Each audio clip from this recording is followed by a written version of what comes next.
working both sides of the fence. Is that fundraiser at Canyonlands by night? Yeah, Figured out somewhere.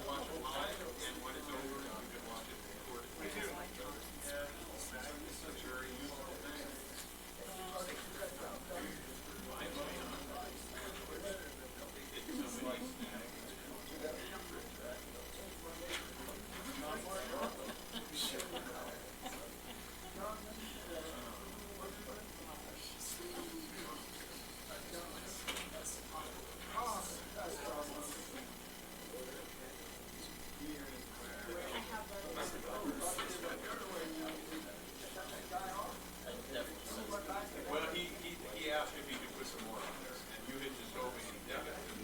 He's gonna kind of fill that extra spot.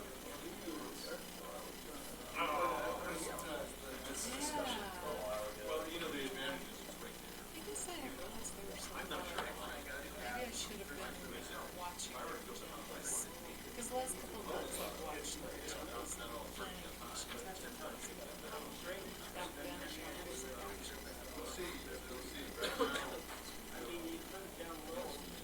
Well, I hear you. My plan, I'm not finding my Thompson Springs. I had it downloaded.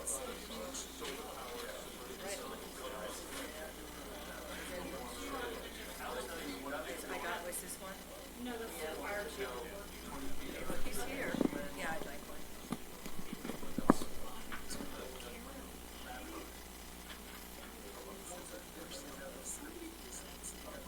not much so far, but they still have to be nice. They're down at the top. I like to have it.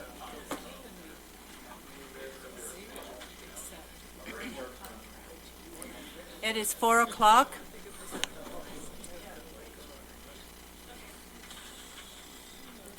It is 4 o'clock. We will begin this meeting of the Thompson Springs Special Service Fire District Administrative Control Board regular meeting. It is Tuesday, February 18th, 2020. The time is 4:01. Present are Councilmember Greg Halliday, Councilmember Jalen Hawks, Councilmember Evan Clapper, Councilmember Gabriel Wojtek, Councilmember Mary McGann, Quinn Hall, Council Clerk Auditor, and two county administrators, Chris Baird and Ruth Dillon. Absent are Curtis Wells and Rory Paxman. Citizens to be heard for Thompson Springs. Approval of minutes for the Jalen. I move to approve minutes from December 3rd, 2019 and January 21st, 2020. And authorize the chair to sign all associated documents. Motion by Jalen Hawks, Second? seconded by Gabriel Wojtek. Discussion. Yes. A question. On this January 21st minutes,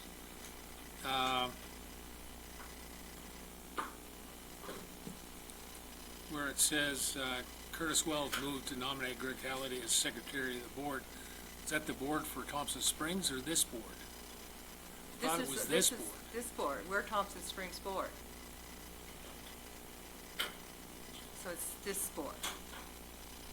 Okay, I thought, okay, never mind. So does that explain it? Yeah, Okay. I'm confused. Okay, any further discussion? Yes. Yes. Well, surprisingly, I sent out a correction and didn't really, it was more of a question, didn't really get a response, so in the first set of minutes, when we leave public hearings open, I mean, in the first place, we're not really leaving this portion of the public hearing open. We're leaving the written comment portion open because there's no more opportunity to provide vocal comment. And so I had said maybe we should remove the words "this portion of," so that it reads, "The public hearing will remain open for public comment." And that seems more accurate to me. What do you think about that? I usually say, public hearing will remain open. And that would work even better.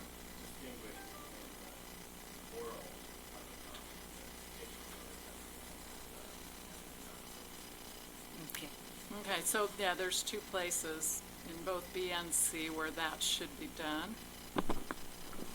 Other than that, I have no comment. Any others? Curtis Wells has joined the meeting, Councilman. Sorry, I'm late. Any further discussion? I'll call for a vote. All in favor? Aye. Passes unanimously.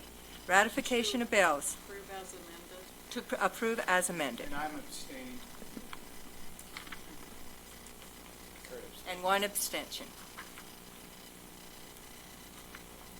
So it did pass unanimously, 4-1. 5-1. 5-1. I can count myself too. Not unanimously, but it passed. Yeah. Ratification of bill? Okay, Grant County bills to be approved. The Thompson Springs Fire District, February 18th, 2020. Total bills, $743.37. Total bills and payroll, $1,276.67. Motion by Gabriel Wojtek, Second. seconded by Greg Halliday. Discussion. Roll call vote. Greg Halliday, Aye. Jalen Hawks, Yes. Evan Clapper, Yes. Curtis Wells, Gabriel Wojtek. Aye. Mary McGann, yes. Fire Chief, your Markham's report. Good afternoon. Good afternoon. So recent incidents on February 1st, we had a customer at the local convenience store call 911 at 2:30 in the morning. He got there and was there for a while and there weren't any employees there. So they called me and local law enforcement and we showed up and the employee magically appeared, so that was resolved. They were afraid there was some kind of medical emergency going on. On the 8th, there was a motor vehicle accident on I-70, mile marker 208 with injuries. As far as equipment goes, the backup generator, I've contacted three local contractors, and I've got one quote so far, and then another one's been promised. So hopefully we can resolve that soon. Training, yes, I've been training on hose lays, ladder deployments, and hydraulic ventilation, so I'm sure you're all familiar with.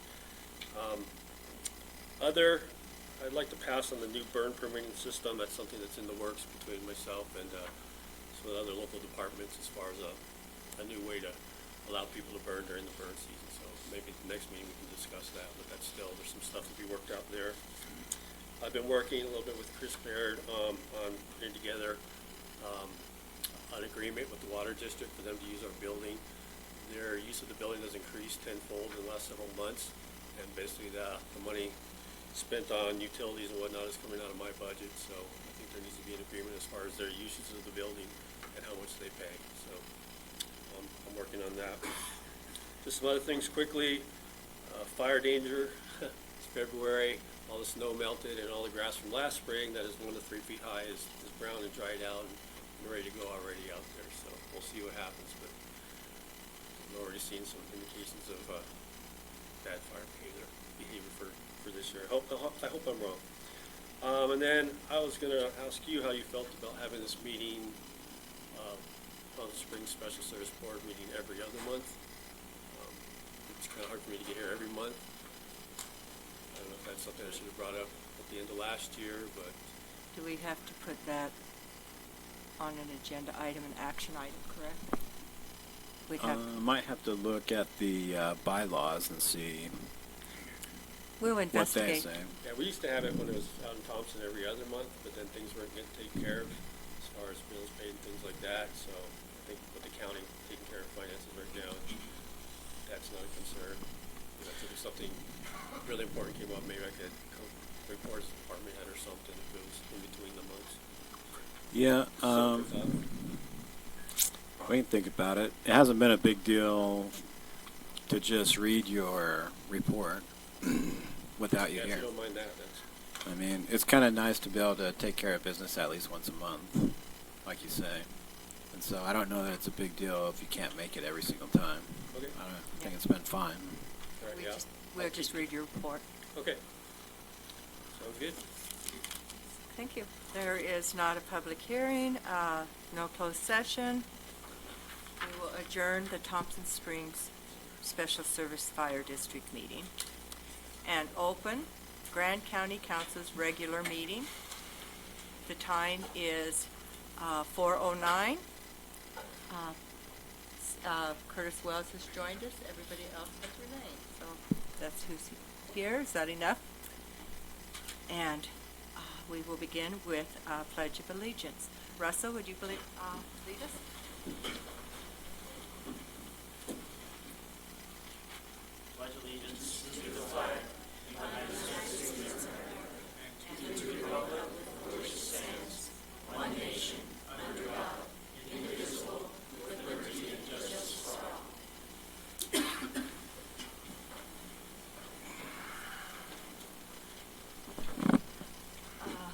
Approval of minutes.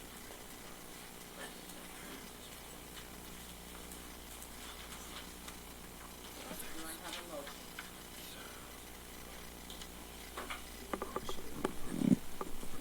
I'm gonna defer to our minutes, Master.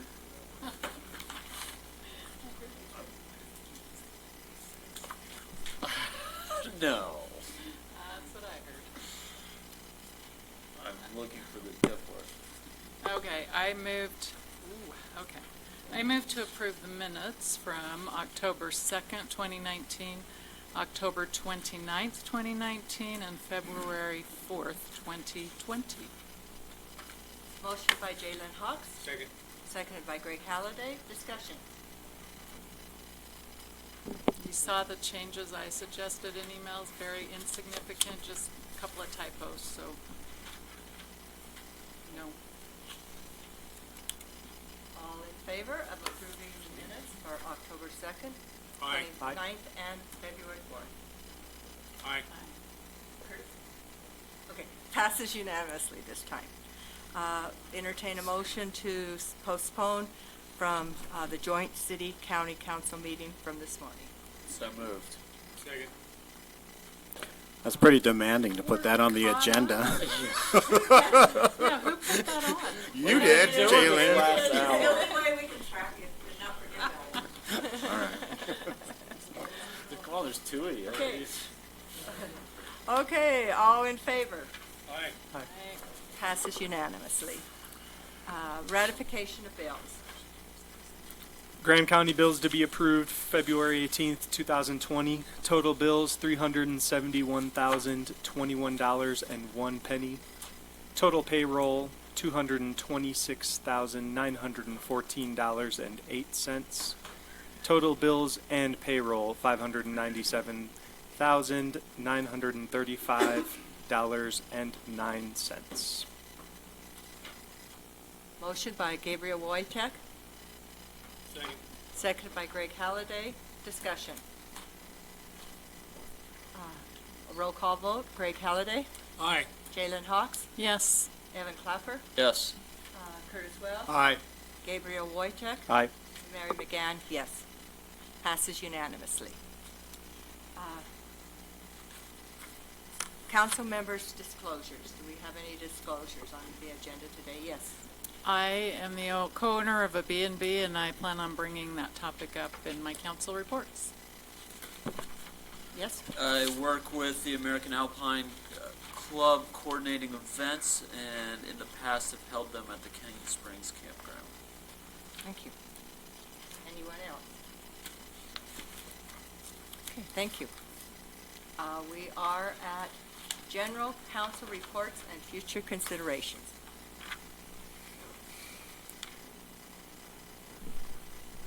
Greg Halliday? Okay. Couple of things to go over. tomorrow at the Grand Center for veterans. The VA is having a town hall where if you're a veteran, you can go there and they'll check your health care status, benefits, and things connected with your service to this country. So if you're veterans, and that will be, they've got 2 times down. They've got from noon till 5:30 and from 6 to 7:30. So if you're a veteran, you can go in, and you think you have some benefits, you can go talk to them then. I think everybody on the council got one of these invites from the Museum of Moab. So I ask you to look at it, and if you can make the meeting times, they would really appreciate that. Okay? Let's see here. On the 11th of February, attended the Grand County Conservation District. We have an upcoming Zone 7 Conservation District's annual meeting. That'll be held on the 24th of March at the museum in Green River, Utah. I think they picked up the chipper now. The county gave them the money for, and that's going to be stored at the Moab Fire Station. And everything seems to be running well with the Conservation District. On the 11th of February, also, I attended the Grand County Transportation Special Service District. We looked at the Arbor Lane Flood Control Project. Seems to me that we didn't pass that. I'll have to go back and look at it again. But also, we had scheduled an interview for a vacant board position. However, the candidate proved to be ineligible because he lives in the city of, he lives within the boundaries of the city of Moab. And by state statute, you can't live within the boundaries of a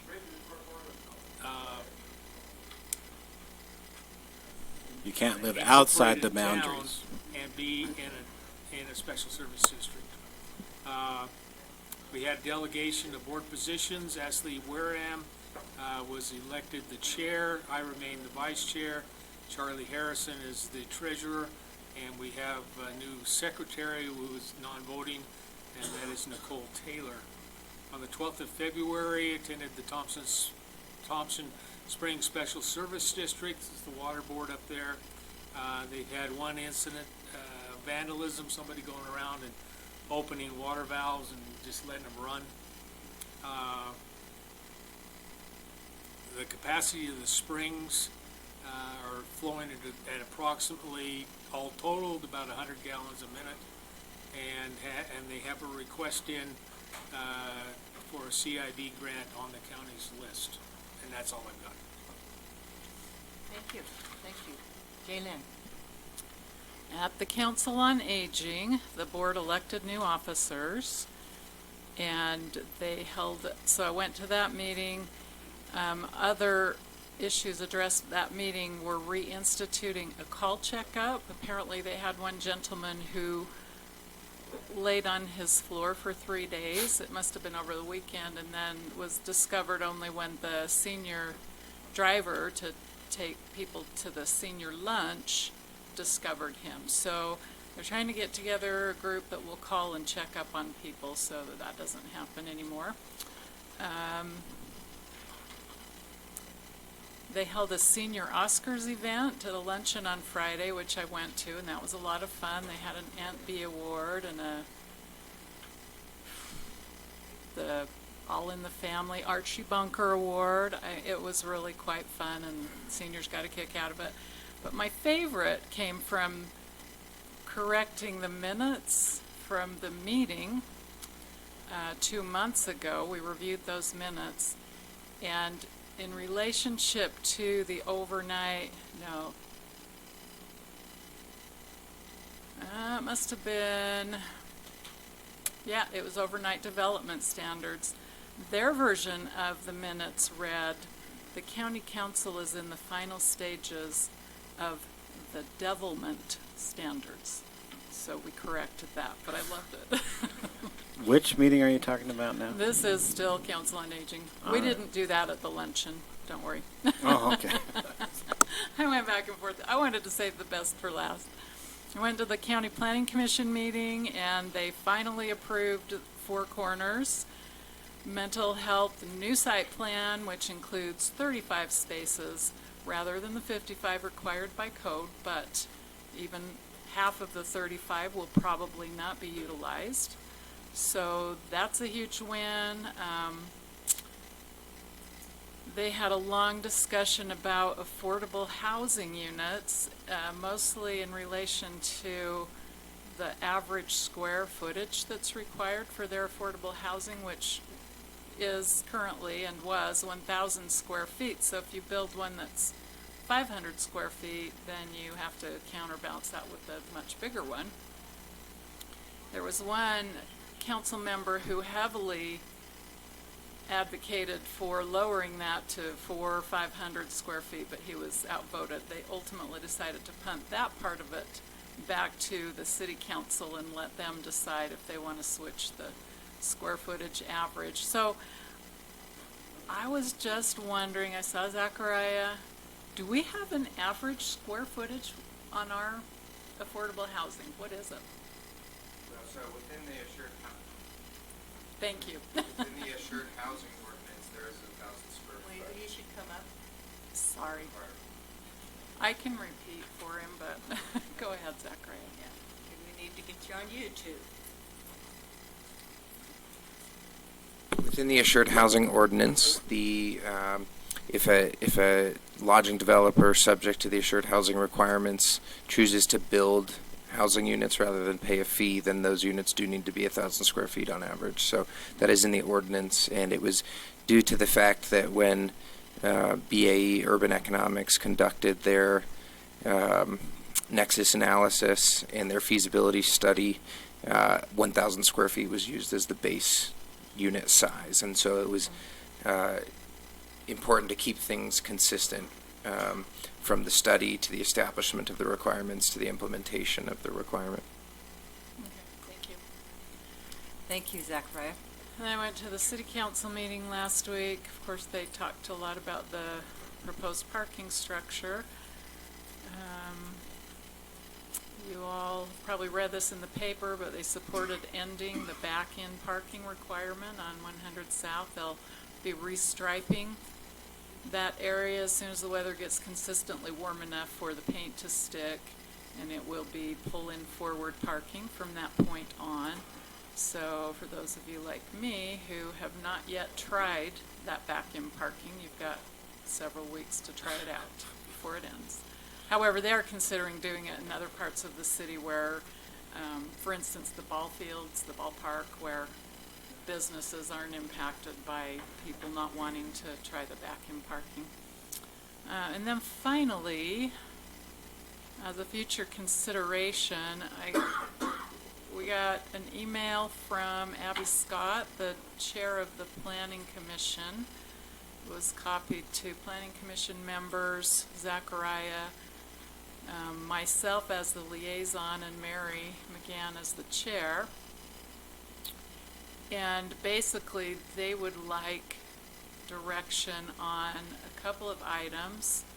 First, would the county council like to see the planning commission revisit the idea of eligibility districts for the newly adopted overnight accommodations ordinance? Instead, and I'm reading from the email now, instead of allowing a parcel in any zoning district, both residential and commercial, to apply for the OA designation. Would the county council like to see restrictions in certain areas or in residential zones, or let the ordinance stand as it currently is written? And allow applications for many zone districts. So that's one issue. The second is, would the county council like the planning commission to further refine the regulations regarding the redevelopment of existing hotels? I wanted to put that question out there to the council so that we can perhaps discuss it in the next meeting and give the planning commission some guidance. And along those same lines, we have several groups of overnight accommodations. And I strongly feel, and there are many in the community that feel that one group got left out, got kind of treated unfairly, and that is the B&B owners that are already existing legal non-conforming uses, which was what those entities were made several years ago when we were working through the B&B ordinance. All of that came about as a complaint against a couple of bed and breakfasts in the valley. Those complaints, in my opinion, could have been handled by enforcing the code or, taking their license away. There is language in the ordinance on B&Bs now that says if they're a nuisance, we can take their license away. Well, my B&B and those of lots of fellow B&B owners have never been a nuisance in their neighborhood. As I've said before in public meetings, people in my neighborhood wouldn't even know I had a B&B if I hadn't told them, because I have great guests.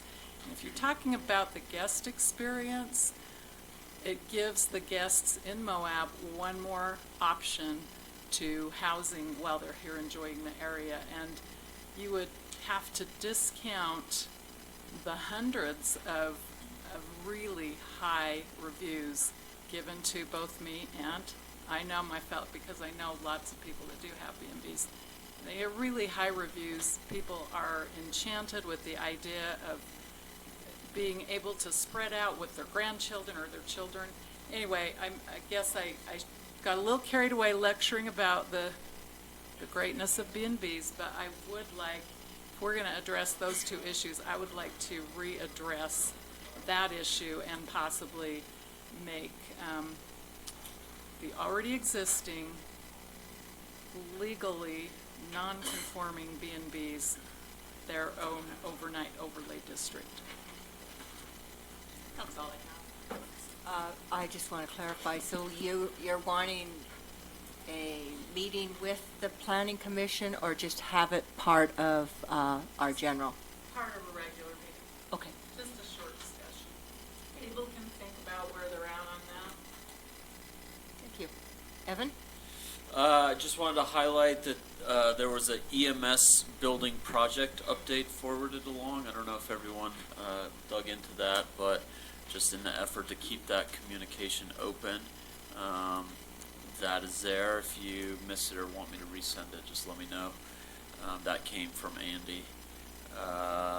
We also got an update on some of the legislative efforts that will be addressing rural EMS this year. I hope to kind of put some face time in at the Capitol next week and kind of nudge those along. In a nutshell, it would kind of change the definition to an essential service. So that would be beneficial for EMS and residents of rural areas. And just another heads up there is that the board will be doing an annual survey on the executive director of EMS. So that's what's going on in that world, and besides that, not much else to report. Nothing else to report. Well, primarily I'm going to report on, I attended a motorized trails committee meeting on at 12:30 last Thursday the 13th. That was the first committee meeting that I've attended since we created that committee, and I was just really impressed with that group. It's a big group and a lot of representatives from different organizations and activities and land managers, and there's a lot of experience and knowledge about trails and motorized recreation and the issues that those guys are facing. And so I really enjoyed it. I didn't, I just kind of took it in, you know, and took some notes on, you know, they're really starting to brainstorm about some of the things that they want to do to spread awareness about certain issues, and there was some discussion about the ordinance that we passed last year that had to do with public lands and fines and fees for, you know, certain things, and you know, that was the first time I'd actually, you know, gotten to hear people say, well, you know, how exactly is this going to work, you know, and what are the real impacts on the ground of that, you know, as far as the county's ability to, you know, bring those fines and cite people for doing some of those things. And so it was interesting, and I think it's definitely a shiny spot, you know, in the county, you know, as far as a lot of the boards and stuff that I've seen, and I, you know, I think when we start to really get into some of the hairier, like, public lands issues, you know, they're just going to be a big asset, because it's a very diverse group. But like I said, I was really impressed with the amount of experience and the different people that Cliff has been able to bring in, you know, to join that group. So, you know, that's something to stay on top of if you're interested in that. And then, you know, I did a phone interview with Seahaven. I don't know if any of you have done that, as far as like their plans for their new, they're kind of outgrowing their facility, and they're reaching out and wanting to know. Seahaven? Yeah. So that was really interesting. They definitely have a, you know, very ambitious goal, but they've got a good board, and they seem like they're putting together a good plan to pursue, you know, some new facilities and space to carry out their functions. So, and other than that joint city-county meeting that was very good earlier, that's all I have to report. Thank you. I had one question. Cliff was talking to me, and he said that he thought that, because we haven't been getting, we don't have a systematic way of getting the information to the motels in various areas, the flyers and such, on what makes UTV, ATV street legal. And he said that maybe his group would be able to take that over. Was that brought up? I don't recall that specific discussion. One of the things I did notice is there's a lot of overlap between what the Travel Council does and what they're trying to do. And the Travel Council had a representative there, and so, you know, hopefully they'll be able to continue to work together to kind of share resources and, you know, not become redundant of some of the campaigns and stuff that the Travel Council's doing.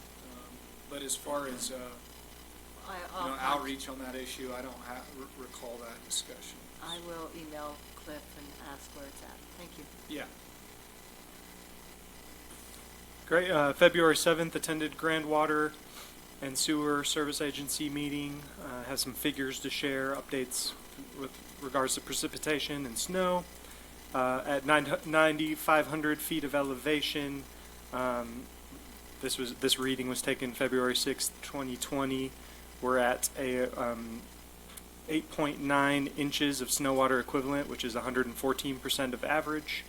And year-to-date precipitation at that elevation is at 11.6 inches, which is 92% of average. Ken's Lake level currently is at 1,994 acre feet, which is up 552% from 2019. I guess more illustratively, the 15-year average is right around 1,300. So Ken's Lake is looking good right now. That was that meeting. The 13th of February, I attended the Canyonlands Health Special Service District meeting. Got some figures with regards to Canyonlands Care Center and some of their customer satisfaction benchmarks. It's a really high-level facility, as shown in some of these metrics that they presented in a variety of categories such as overall satisfaction, nursing care, dining service, quality of food, cleanliness, individual needs, laundry service, so on and so forth. They show to be not only above the national average, but at or above best in class in all of these categories. So it's wonderful to see that caliber of facility in our community. Also, they just hired a new administrator for their facility. The name, I don't have the name written down, I apologize for that. But they're really excited about her and bringing some stability to the center, and also just, in terms of looking at new sorts of long-term financial health of the center, and just someone who has a lot of background, especially in Utah, at facilities. So they're really excited about the new hire there. And I apologize, next time I have all these lovely visuals associated with the graphics that I presented. I'll make sure that those are in the packet next time so everyone can enjoy them. Thank you. Thank you. I was up at the Capitol during a couple of my meetings, the Travel Council and the Homeless Coordinating meetings, so I've missed those. I did go to the Business Summit on the 10th. It was excellent. Very good, Zachariah. It was an excellent summit. I got a lot out of it. It was exciting. There were 200 people present. So from and a lot of representative people from San Juan were present. And John Curtis did a great opening remarks, and Spencer Cox was very good. So it was very worthwhile. Then on the 11th, both Jalen and I attended a workshop presented by a council member from Jackson Hole, Wyoming. That too was very good. Could you send everybody that PowerPoint that he gave? I'd recommend looking through the PowerPoint. It gave a lot of ideas on how to deal with the problems of being a resort community. It was very good, and he thinks one of the things we need to do is have a vision. And I talked about that at the joint council meeting. You were there too. It was a very good meeting. And then I was at the Capitol working on seeing if we could make some improvement on the TRT bill. And that's about all. Mine was short this time. So, thank you. Clerk? I want to introduce everybody to our new clerk auditor, Quinn Hall. Welcome, Quinn.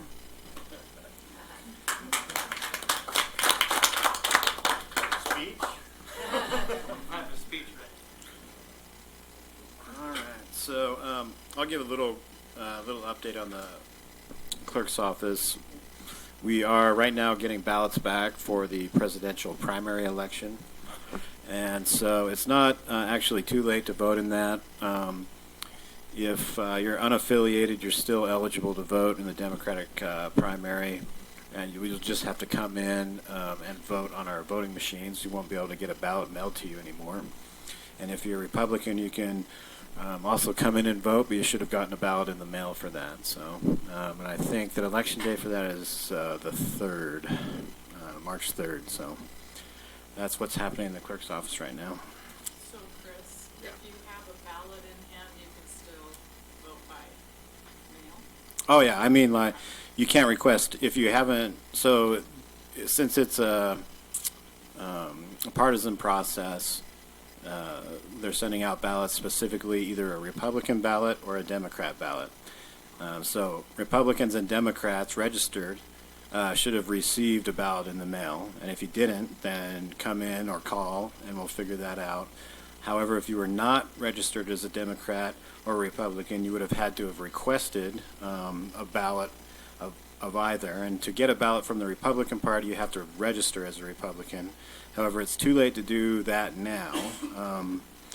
However, if you're unaffiliated, you can request a Democrat ballot. And so it's still an opportunity to come in and get a ballot and vote, but it's too late to request to have one mailed to you. Thank you. Council Administrator?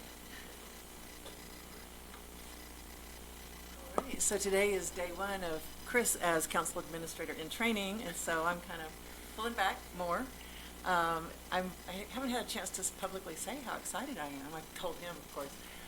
But I believe in hiring smart people around me, and you guys obviously do too. I think it's a good thing. So, so obviously we're in transition. He's busy having to get Quinn all trained up, especially with this being a big election year. So I'm trying to flex my schedule to where I can be available to Chris to kind of keep him in the loop of what's still, pending things in my office. So also I'm still supporting the study committee. Their year will be up March 8th, which is real close to my last day, which is March 13th. And that's their year in terms of, there's a 1 year on the books. It doesn't mean they have to dissolve by then, but they're pretty well ready, I think. But there are a couple open houses to be scheduled in March, probably later in March. So you'll hear more about that. I have one more county council meeting. It will be Super Tuesday, March 3rd, which happens to be my 62nd birthday, which gives me permission to retire. So anyway, on that event, I want to have a little showcasing of department heads who have been reporting to me all these years. And so I'm looking forward to that. And then I'll have 10 more days after that, so I won't be running out. A little reception, retirement reception I'm kind of planning for the day before my last day. So that would be Thursday the 12th here in the chambers, just something simple. So last day the 13th, Friday the 13th. Is that good? Yes, that's very good. Okay, thanks. Thank you. Okay. Department reports. Did I see Jerry? Yes, there he is. Honeybee inspector.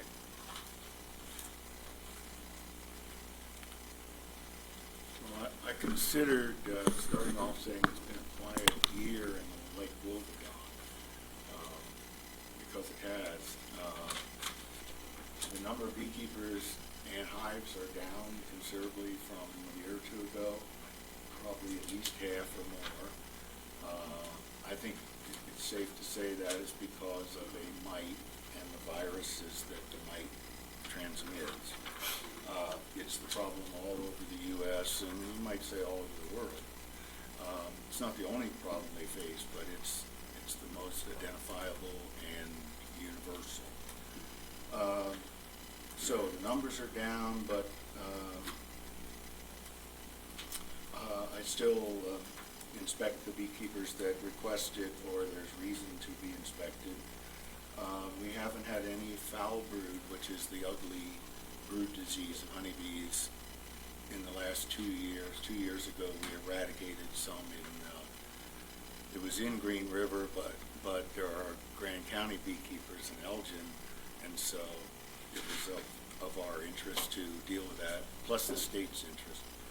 And they were destroyed, and they're no more evident that I'm aware of. I still collect samples of feral honeybees, which are what you might call wild honeybees that aren't in hives. And the trend, as I say every year, the trend has been about half of those have genetics that can be traced back to African honeybees. But at the same time, none of them have exhibited any nasty behavior. So the reality seems to be that given our location, we are in the range of Africanized honeybees, but whether it's elevation or latitude or interbreeding, so far we as a county don't have to worry about Africanized honeybees. They have had to worry about it, and I think still are over in St. George. Why we escaped it, I don't know, but so far so good. Something that came up this year, which is ongoing, the U.S. Forest Service Manatee-LaSalle District is being pressured by large beekeepers to put truckloads of honeybees in the national forests in the interim periods between pollination events that they might go to. They look at it as a safe place where they can get refuge from big ag and hole up for a while until their next gig. There's a lot of concern about what impact that might have on native pollinators. They could be out-competed by hundreds of beehives. They could receive diseases that commercial bees have. So there's a strong effort on the part of Grand Canyon Trust and other people to prevent that. At the moment, the Forest Service has put out the idea to different regions, and Grand County has declined the offer, in part because we have a non-migratory bee ordinance saying bees that travel all over the country can't settle in Grand County, and apparently the Forest Service takes that into account when they make a decision about a ruling. So the issue of large truckloads of honeybees in the national forests is being considered in the Forest Service plan revision, which is underway, and they're open to input from every cooperating agency. And personally, or from both beekeeper standpoint and the native pollinator standpoint, I think it's a bad idea. And if it comes across your desk, I think you should look into it and see what you think about it. And last but not least, I find it interesting that the fogging that went on with the mosquitoes this year, I don't have any doubt it wiped out a whole lot of non-target insects and beneficial insects, but beehives that were within a couple hundred yards of the sloughs, within 100 yards of fogging trucks, did not suffer. I don't know what that says, except the bees are in their hive at night, so we dodged the bullet on that one, as far as honeybees go, as far as I know. That's it. Questions? Thank you. Thanks, Jerry. We are at agency reports. We have a report on Moab UMTRA project, uranium mill tailings remedial action project, matters related to Moab site operations and the site's dust control system. Russell McAllister, Moab's UMTRA project federal cleanup director, and Russell Baum Cope, Grand County's UMTRA liaison. Thank you. Oh, thank you. Thank you for allowing me an opportunity to talk to the council. It just so happens that this week is my second-year anniversary on the project, and I still love it, still have a lot of passion for it. I think I've got a great crew, so far I haven't lost that new car smell in the project. So I believe last February 4th, there was a citizen that brought some items to your attention, and I would just like to address those. In particular, the first one was I guess a video of dust on the site was being shown, and I did see that. It does show wind and it does show dust. It doesn't show where the dust is going, doesn't show where it came from. So I'd like a little bit to talk to you about what we're trying to do to suppress dust on the project to the extent that we can. When I first started on the project, again, almost 2 years ago, I did meet with the mayor, Emily Niehaus, and in our meeting she asked me, was it safe to have her children out playing when the dust is blowing on my project? And I said it was, and I still feel that way. I still feel that when the wind is blowing, we do everything we can to prevent dust from leaving the site. And I'll go into details on what that is. But right now, I took that to heart in every meeting I have with my site managers. I try to convince them that, my mantra is we're going to do everything we can to keep dust at a minimum. So that's what I want to talk about here tonight. We do have a dust control plan for both sites, both at Moab and both at Crescent Junction. These plans describe the sources and responses to actions that we use to control dust. And then, from our site, there are various sources of dust, and it was kind of interesting when I was driving here from my site. There was a gondola truck that was in front of me, and I don't know where it came from, but it was just spewing a bunch of dust. So on my site, sometimes dust comes from off-site, sometimes it doesn't, but we have gravel roads, we have an area that's being cleaned up that doesn't have any radioactive material. So there is dust that comes from areas that are not necessarily radioactive. We still try to minimize that dust any way we can, but just understand that we have no way of controlling where the dust comes from off-site. So some of the specific dust control measures that we include, the obvious one is spraying water as much as we can. We try to start before the trucks are rolling. So right now the crew will start at 5:30, 6 o'clock to start spraying water before the trucks are rolling. And then we also use our site groundwater, which has higher total dissolved solids. And this actually acts as a natural fixative on the soils, which is kind of interesting. So, and again, obviously, when you put this stuff down, when our trucks are rolling over it, it disturbs it. But we try to use that as much as we can in areas that are either being drying or not being manipulated at the particular time. Now, the other thing we do is we restrict vehicle speed. A lot of our trucks are governed to no maximum speed of 15 miles an hour. So that by itself helps reduce some of the dust. And then some of the roadways, we actually take material that's not contaminated and lay down kind of a top layer, kind of a coating of non-radioactive material that's on top of the roads. So you may see dust, but there's no potential radioactivity associated with that dust. During work hours, we actually have several people that are certified by the EPA on opacity. And I don't know if you've ever seen somebody do that, but you actually have to calibrate your eyeball, and they do these smoke tests. I did that a long time ago, and I don't think my eyes could do it now. But anyway, when there's certain levels of dust, they are certified to be able to make sure that we're not exceeding any sign of regulatory limit on dust. And again, what our major dust suppression method is applying water, and we do that a lot. Part of our dust control activity procedure is when winds are sustained or high winds are predicted for the next day, we may curtail activities to prevent that dust from being regenerated by the truck tires. I hate to do that because it, especially once we're started, it immobilizes the crew. They've kind of just disturbed the ground anyway. So we have had that enacted in the past where we've curtailed work activities, and usually it's for a small period of time. We usually don't get sustained winds. And to determine the winds, we do have weather stations located at both sites, both at Crescent Junction and at Moab.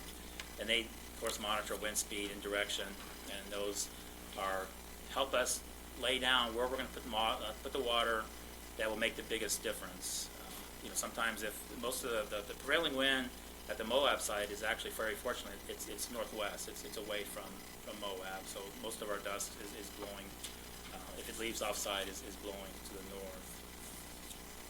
So at the we have daily planning meetings at 3 o'clock on the day before we do work activities. The weather forecast is reviewed, and if there's any potential high winds, that's noted. And again, if we can get our trucks out there early in the morning for dust suppression, we do that.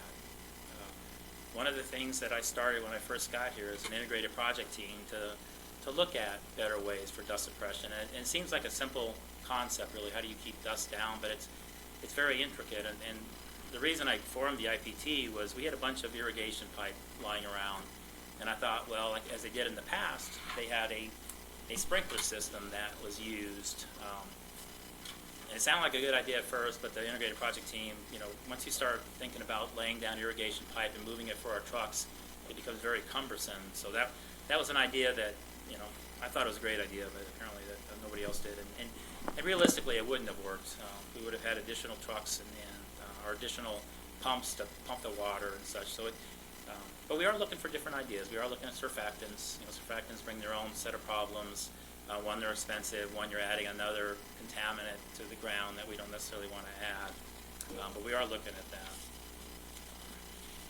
So on the video itself, it was taken on Thanksgiving Day. So I got some statistics, just facts here. The average wind speed was 17 miles an hour. The highest gust was recorded at 43 miles per hour.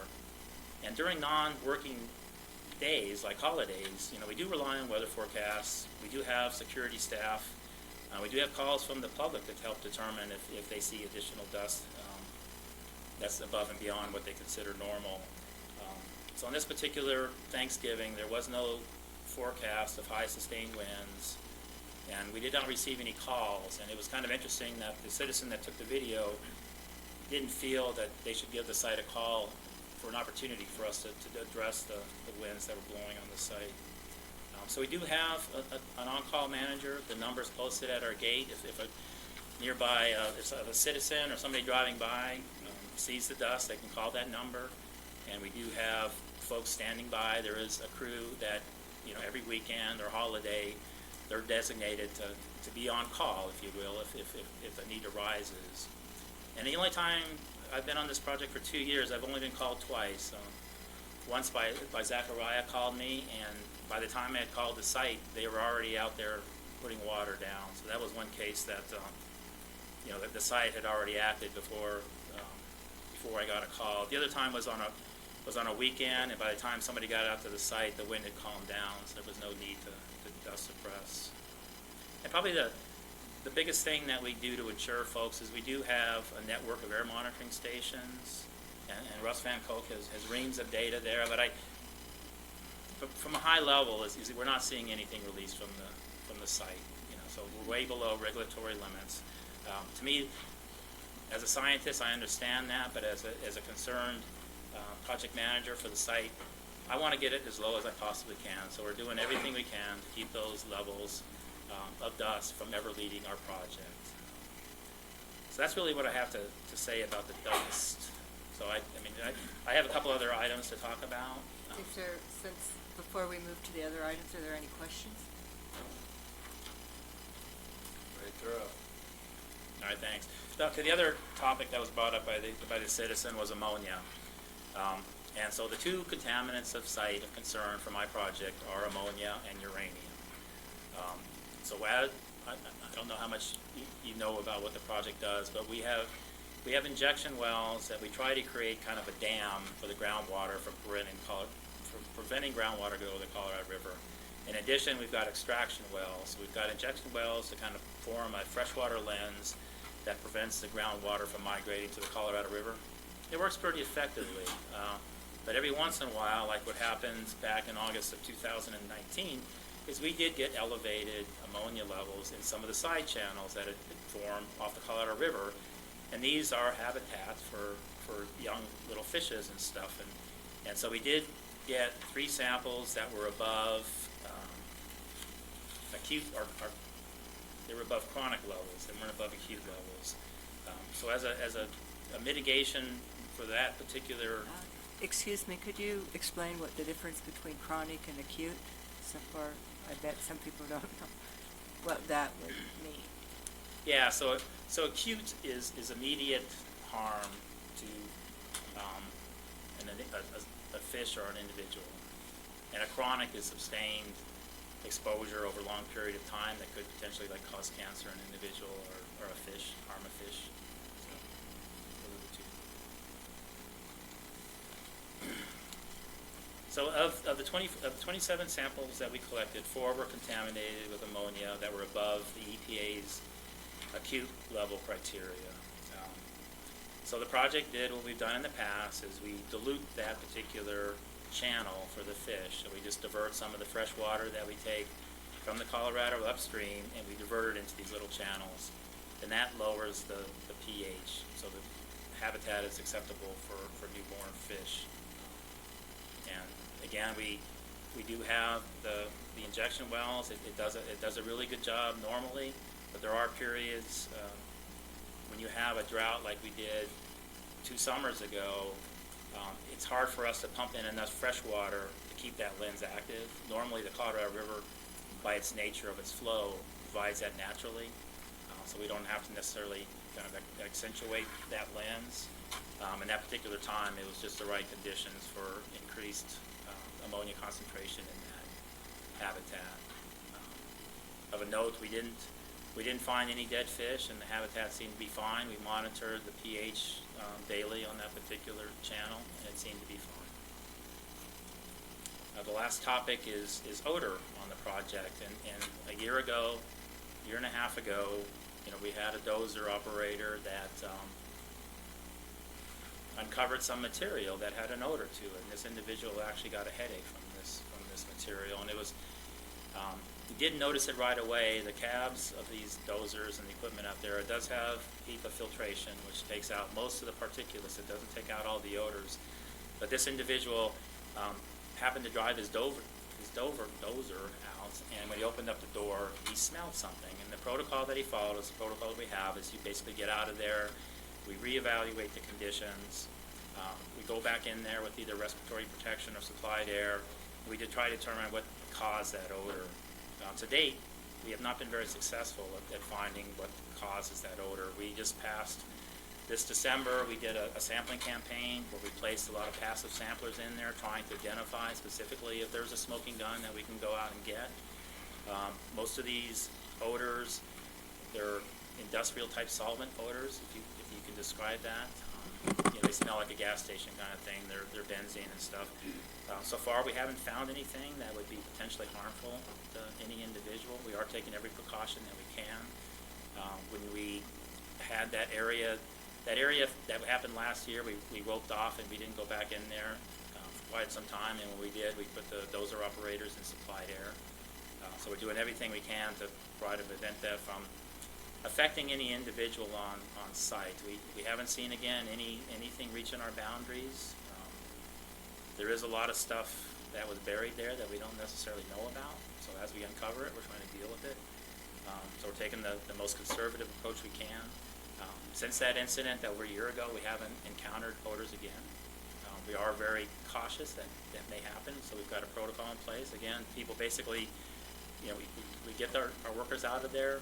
We get our industrial health folks in there to take samples and see if they can determine if there's any kind of health threshold of this material. So that's kind of what we've been doing on the odorous material. Again, just kind of in closing, I mean, we're working hard to clean up the site. Once we get rid of the pile, all these problems go away. So again, I try to be as transparent as I can. I'd like to welcome or thank you for the opportunity here to talk about the citizen that brought up these particular items. We think we're doing everything we possibly can to protect both the human health of our workers and the environment and the folks around the lab. Is there any questions that anybody might have? What creates the ammonia? The ammonia was used to deneutralize the acids that was when the mill was operating. Okay. So they just basically, when they slurried all those tailings, there was ammonia as part of it. Okay. So I didn't know that either when I started. I come from a rad background, and you worry about the uranium. You don't necessarily think of ammonia as a constituent that's a potential contaminant of concern. So they just dumped a bunch of chemicals in. Yeah. So when they neutralized the acid and got the uranium, the yellow cake, and everything, then they just pumped it up there to the pond. Okay. Thank you. I think these are examples of why it's so important that we get this pile moved away from the Colorado River as quickly and as efficiently as we can. And since we've gotten the extra funding, we've come close to doubling the amount of tailings removed. I got the report today, so that was pretty exciting. Real exciting. Thank you for your support of the project. Appreciate it. Any questions? Well, thank you for your time. Did you have anything to add, Russ? Just say that the monitoring that I've continued that Police Jenkins started some years ago, air quality stations. You have some things about uranium radiation, and there's how much what's the strength of the contaminant to start with. Remember here, and that the mining operation, they were doing everything they could with the technology they had at the time to remove the uranium.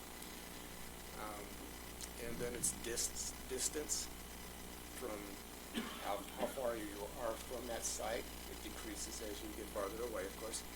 And then how long individuals stay on the site.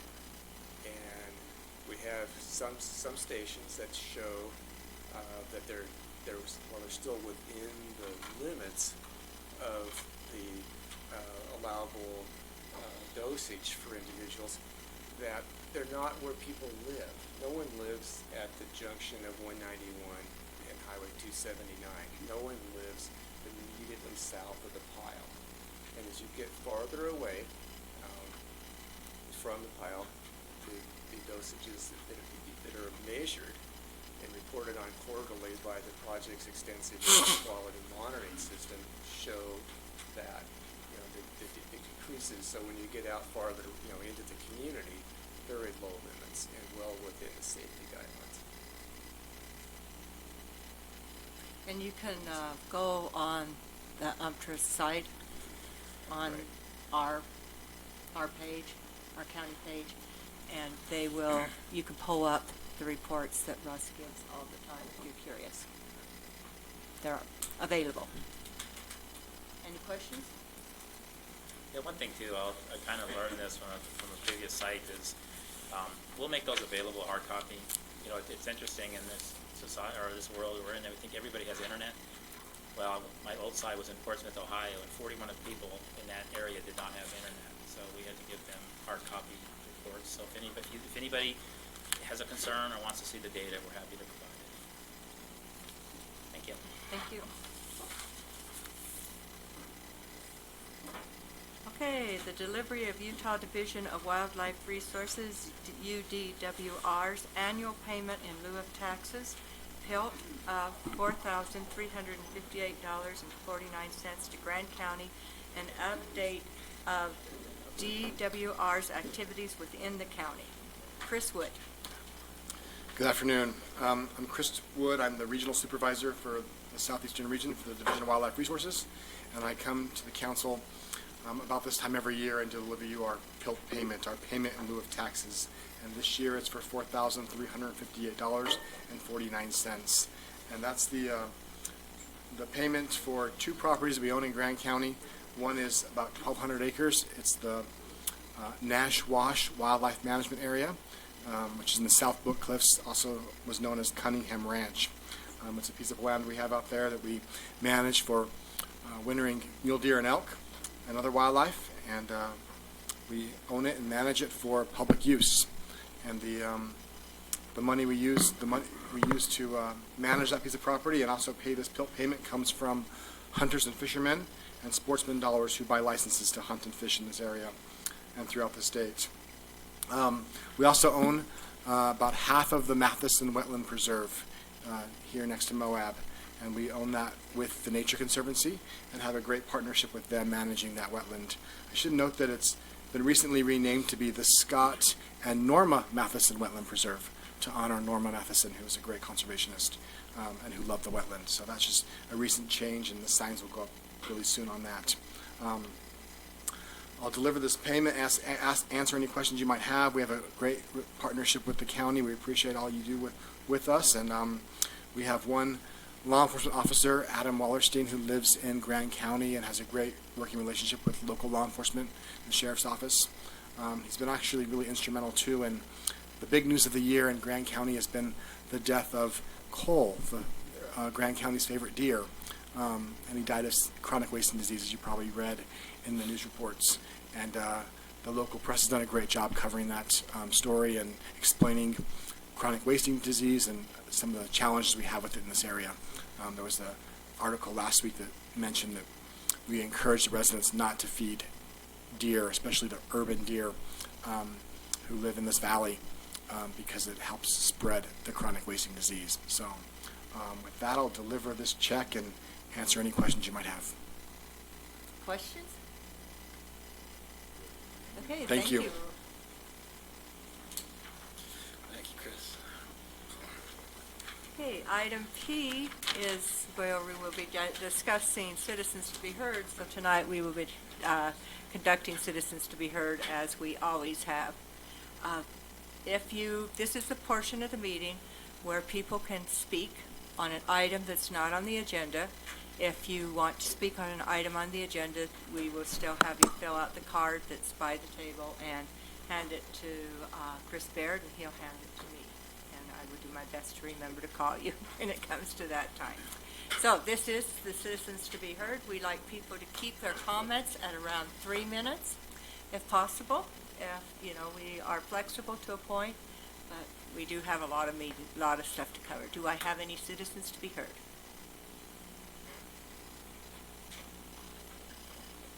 Having just attended my first meeting of Moab Speaks at the invitation of the chair, I've prepared my comments and will read them verbatim tonight in order to sound like the more friendly and balanced person that I actually am. My name is Mark Horowitz. always open with a joke, I've heard. Tonight, I'm very grateful in advance for your discussion and action on appropriately scheduling citizens to be heard, both immediately following the Pledge of Allegiance and at a time, excuse me, I meant to time myself, and at a time more appropriate for the most citizens. While you might imagine the 2 citizens to be heard on the agenda might be redundant or unnecessary, I believe that following the pledge with citizens to be heard is metaphorically as important as scheduling citizens to be heard at a time more appropriate, i.e. 6 o'clock. If you limit a person to speaking only one of those 2, it shouldn't change the amount of time that citizens to be heard take place.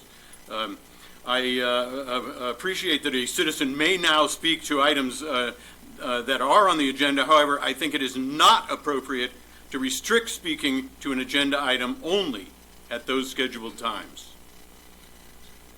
Secondly, 2 weeks ago, you discussed the bylaws. You approved the bylaws, which is planning and zoning, which outlined for themselves, which included not only declaration of a conflict of interest, but also declaration of any ex parte discussion, meetings, emails, phone calls, etc. This is a standard I would like to see upheld also for the county council. If one of you calls another or 2 of the other and a third calls the fourth, well, if decisions are effectively made out of the light of day and effectively eliminates a minority viewpoint on the council. It seems to me evident that some decisions have been made in the past, having been agreed to prior to the meetings. I and others would like to hear discussions that make up your decision-making process. Lastly, plenty of time. Some time ago, 1 or 2 neighborhoods were impacted by an unsupervised overnight rental. I've spoken to the offending property owner and heard his story. Sometime after, I blinked and the rules were changed while I was blinking, and all licensed B&Bs making us into a legal non-compliant use. I have hosted thousands of guests in my 20 years and have never negatively impacted my neighborhood. Most recently, for the last 3 years, I have hosted 1 room rented only through Airbnb. Airbnb collects and remits my TRT taxes efficiently. And through their system of guest and host reviews, they ensure that my guests adhere to my stated rules regarding my neighborhood and my home, that is, be quiet and respectful. We also rent 3 rooms to locals and have no intention of stopping that unless I win the lottery. We are zone RR, we're on multiple acres. We're about 300 feet from the highway. Now we want to add 1 more room, but we cannot expand a non-compliant legal non-compliant use. Well, we've been frozen in time with 1 room. Ironically, so has the Moab Retreat House just next door. An unsupervised duplex on 1/4 of an acre, renting up to 20 guests overnight with 10 or more cars packed into their driveway. Imagine our frustration tonight when you discuss approving up to 142 RV and tent sites at 2 different locations, just to mention the recent HDH, and yet fail to reinstate responsible bed and breakfast owners. I'm coming to a close. Community development staff has told me that, quote, the political time is not right, unquote, to address this issue. The county attorney also says it may not be the right time, that the council appears exhausted by all the hard work related to the OAO, and that folks are less willing to engage this issue in election year. If this is true for you, it's a shame. And for me, and others, it is both directly harmful and lacking in foresight for the potential that it could offer. I would rather see 100 single rooms rented in 100 homes than another 100-room motel. An opportunity for residents to be able to afford to buy a home and pay their sharply rising taxes. I am also exhausted by the minutiae around the OAO, and worse, by the disastrous potential effects of the HDH neighborhood on neighborhoods, and by its contrast and conflict to the stated purpose of the Land Use Code. To that end, I ask that you re-engage this issue and direct the Plan and Zoning to restore rights to respectful, responsible, owner-occupied bed and breakfast owners. I know there are P&Z members and council members willing to discuss this issue. Lastly, 1 sentence. I would add that while Ms. Hawks has declared a conflict of interest, in that she owns a responsible owner-occupied bed and breakfast in a residential neighborhood. This, in fact, especially qualifies her to speak on this issue because she knows more about the matter from the inside out. Wow, 5 minutes. Thank you. Any other citizens to be heard?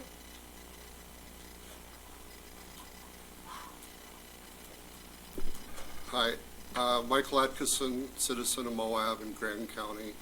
I'm not sure if I'm breaking the rules because I would like to speak to Russell McAllister and Russ Von Koch's report on the Moab tailings. Is it okay if I take a couple?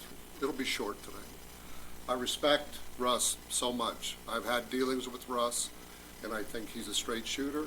I think what he is saying is quite true to the limits of what we can come up with based on my understanding is that the air sampling is done on a cumulative basis. It's not real time. What I would like to propose is if it's not real time, could we get some real time monitoring out there? Because as Russ mentioned about Piketon, Ohio, they had sampling. The Department of Energy had active sampling going on all the time. But all of a sudden, someone discovered that there was enriched uranium in a middle school in Piketon, Ohio. The Piketon, Ohio citizens asked the DOE if they would do additional training with testing from a third party. The DOE said, yes, we will do that because we are transparent.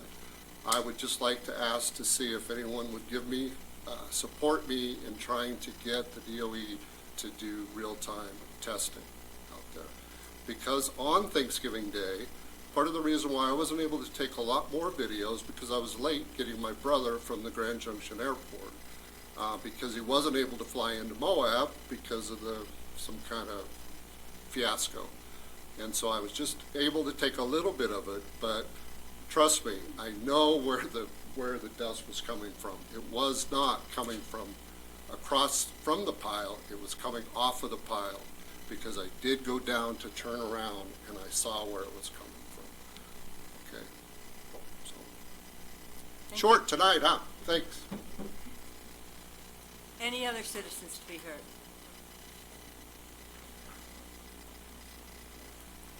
Okay. We are moving to, we don't have any presentations, so we are moving to general business actions item. Discussion and consideration of approving the updated job description and grade reclassification for the Active Transportation and Trail Division of Community and Economic Developments. Current manager to director from grade 9 to 11, operation coordinator from 7 to 9, Renee and Zachariah. All right, so in 2019 we brought on the members of Trail Mix and put them on our grade and step chart. Not really fully understanding what their duties with the county would be. And so with what they've been doing in 2019, they've kind of served above what they've been paid for. And we've written into the budget the grade changes. We just need to look at the job descriptions, which are updated, and then also some supporting documents from some other similar positions within our area with the BLM, the Forest Service, and whatnot, supporting the grade change. Yes, I'd like to make a motion. thank you. I move to approve the updated job description for the Active Transportation and Trails Director and the grade change from a grade 9 to a grade 11, and to approve the updated job description for the Active Transportation and Trails Operation Coordinator and the grade change from a grade 7 to a grade 9, and make it effective January 1st, 2020, as budgeted in the 2020 budget, and authorize the chair to sign all associated documents. Motion by Evan Clapper, Second. seconded by Gabriel Wojtek. Discussion. Yes, Jaylen? On the second job description, page 18. Oh, it's just a lot of typos. Changing manager, reports to the trails, supports the trails manager. I know you changed it one time to supports the director. Okay. There's probably several Sure, yep. Maybe as many as a half dozen more instances. Okay. You said page 18 or 15? It begins on 18 where I saw the first manager that should Okay. say director. Okay. Mm-hmm. Okay.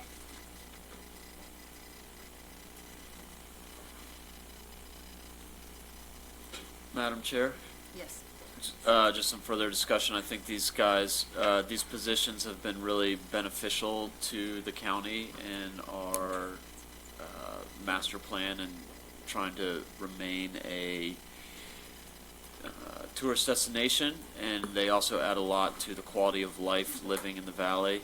And I think that looking at these, the overview of pay for similar positions with other trail networks, both private, the Front Range Climbing Stewards as well as the national parks and the BLM trail crews, I feel comfortable with these adjustments. Thank you. Any other discussion? Mary? Oh, What Councilman Clapper just stated is, I think, generally supportive of the Active Transportation and Trails Division, right, and the role that that division plays in the county. I want to emphasize the characteristics of the jobs as justification for the title changes and grade changes. So I think when we brought this division on, we did the best we could to write job descriptions that reflected what those individuals had done previously for Trail Mix when it was not a county division, and to establish a grade and step system, that generally fit. It was our best guess, essentially. So we now have a year under our belt with a better understanding of what those jobs are and what the individuals filling those jobs do. And for the manager that we are now recommending to serve as a director, even though it is a division within the Community and Economic Development Department, it really does function as its own kind of standalone unit. And so the manager slash what we're calling director now really operates more like a director. Maddie supervises a lot more people than just a standard, employee. Tyson does a lot more interdepartmental work and collaboration with agencies outside of the department than just a standard, employee. And so I want to really emphasize that they are doing more than their current grade and steps reflect, and titles as well, just in the way that that division functions. thank you. Thank you. Any further questions? Discussion? Yeah, just to Go ahead. clarify, so the fiscal impact is this 8,902.40, that's between the two positions. It is. Yep, that's the difference between the grades between the two positions. And then the grade change has already been written in and approved in the budget for 2020. Okay, thank you. Okay, I'll call for a vote. All in favor? Curtis? Okay, all opposed? The motion passes 4-1. Curtis Wells, and no opposition. Greg Halliday is out of the room. Thank you. Aye. This, we were asked to, I would entertain a motion to postpone this item to the next meeting. Is that what he wanted? I would move to postpone item I until March 3rd. Motion by Evan Clapper to postpone item I till March 3rd. Do I have a second? Second. Discussion? All in favor? Passes 5 to Abstain. 1 abstain. Greg Halliday is abstaining. Thank you. Now, J, authorizing the use of parks and recreational impact fees as match on a grant for a playground at the Old Spanish Trail Arena. Kathy Wilson, OSTIS Advisory Committee member and chair of the Recreation Special Service District Board, and Steve. Thank you. Unofficially. Unofficial. Okay, 2 years ago, we received from Utah State University a playground plan to help finalize the ballpark at OSTA. And one of the board members, Patrick Trim Jr., who works for Moab Rec, has found a source of grant funding if we can come up with matching funds. Now, we can't quite get everything we would like to do. I believe that in your board package, you've got playground plans. This was done for us by Utah State University landscape class. And they came down, they looked at the place, we had asked them to do a playground that would be inclusive to all abilities of children, not just swings and stuff, but to maybe hit a need in this community for other types of play. Some of the stuff that they come up with is probably not ideal, like a water feature, but they did come up with a lot of good ideas, and at the moment what we would like to do is obtain the funding that is in the impact fees so we can go for a grant to at least get started on the playground, and then as we progress we would go for other grants to finish the playground and make it available to the kids, especially out in Spanish Valley. At the moment, there are a lot of toddler preschoolers in the area, and they have to drive into town to go play. And it would also be helpful when there are events there, if there was a place for the kids to go play and be safe. And if Steve has bigger plans, and I believe it's not a CIB grant, it's through Utah Outdoor Recreation or some such thing. Here, wasn't it? Pat was going to try to be here, but he had volleyball tournaments or something this evening. I think it's a Utah Outdoor Education Recreation Youth Grant or something like that.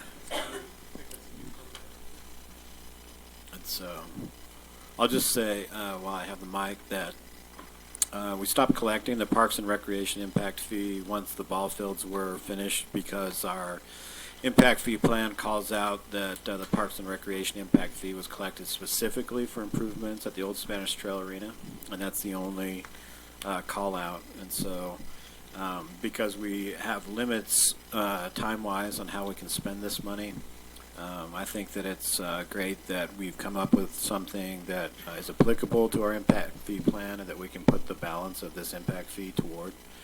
So I would certainly favor committing the funds to this project. Otherwise, if we don't spend the money within the time constraints according to statute, then we have to pay that money back to the people who paid the money in the first place. Thank you. That was a question. Yes, Evan? I'd like to make a motion. Thank you. I move to authorize the use of the balance in the Parks and Recreation Impact Fee account, approximately $55,000, $946.44, Approximately. as match funding for a Utah State Recreation Program grant to be submitted by the Grand County Recreational Special Service District, and authorize the chair to sign all associated documents. Motion by Evan Klopfer, Second. seconded by Curtis Wells. Discussion. Is Yes. this, sorry. Jalen? Or I was just curious about the design and if this was what would be proposed, or if this was still. This is a dream, basically, and like I said, there's some objects that probably aren't feasible, such as the water feature. There's a lot of stuff in there that we would like to do, like the climbing wall and some of the other things. And of course, it all is going to depend on how much it all costs. And we would try to get it going with what money we had and then add to it at a later date. And is there already a provider lined out, or is that something that would have to go out to bid? Pat Trim has been in conversation with a playground manufacturer that has provided playground equipment for the city. And they have looked at the plans and have made some suggestions. Great. And part of the money would, of course, have to be used for engineering, etc. With the grant, which that would be part of the grant we would apply for. Jaylin? So you don't already have the grant in hand? No, we're going to apply for it, but in the application, we need to be able to prove that we have matching funds. Right. And so if in the unhappy circumstance that you don't get the grant, is it still acceptable to go ahead and use this money We for would this prob- purpose? Well, I mean, it would be, I guess so. If we didn't get the grant, then it would be considerably scaled down, I assume. Right, or we would apply for other grants. Yeah. And so, I mean, I think that we're in a position where we have to spend that money on improvements at OSTA fairly soon. And so if we can't get this playground idea off the ground soon enough, then we might have to use this money for other OSTA improvements. Question, yes, Greg? How much is the grant? The grant would be the same as what this Right. is? We would apply for a grant for The same amount? Yes. Okay, I see. I see. Now, if you build this, playground, are these things going to be able to be played on safely? Or do you have to have supervision, or? It would be like the playground at Swanee Park. Okay. Or the playground at Rotary Park. Okay. Probably too safe to have any fun on them. Too safe. If I may, do you have an idea of how this might impact the existing insurance policy that covers that area, or is this type of use covered already, or is this going to represent an increase in premiums? Or? I don't believe so. I think it's a lot safer than rodeo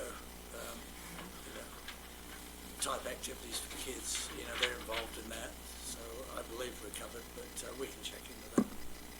Well, it will be a new capital asset, which will go into the calculation of our premium, but that's just probably relatable to the value of the asset that we take on. And just out of curiosity, were there any other for the funds? Were there any other ideas kicked around, just in terms of utilizing those funds, or has a playground been the focus up to now? Well, the playground was in the original plans for the ball field, and because of the delay getting the ball field started, we had to cut back.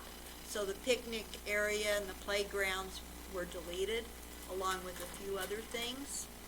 And so the playground was always planned to be there, so this is just bringing to fruition the original plans for the ballpark. Great. And I understand the renderings are theoretical, but I just would like to say, like, shade structures are, would love to see, whatever the final design becomes. I see that as being a really key aspect to the actual use of something. I agree to that, because I hear a complaint that when you take children like to Swanee Park, they can't play on the equipment half the time because it's too hot. Right. So shade structures would definitely be part of Great. original equipment. Thank you. Any further? This reminds me a lot of kind of what they have at Canyon View Park over in Grand Junction. Are you familiar with the playground that they built over there? There's a lot of similarities between kind of this vision and what they have. And it's really nice. So, you know, and I'm just going to say this, we need a better outdoor basketball court. Sun court is fine, but it's concrete and it's hard to play on. And we have a lot of basketball players in Moab, and we get into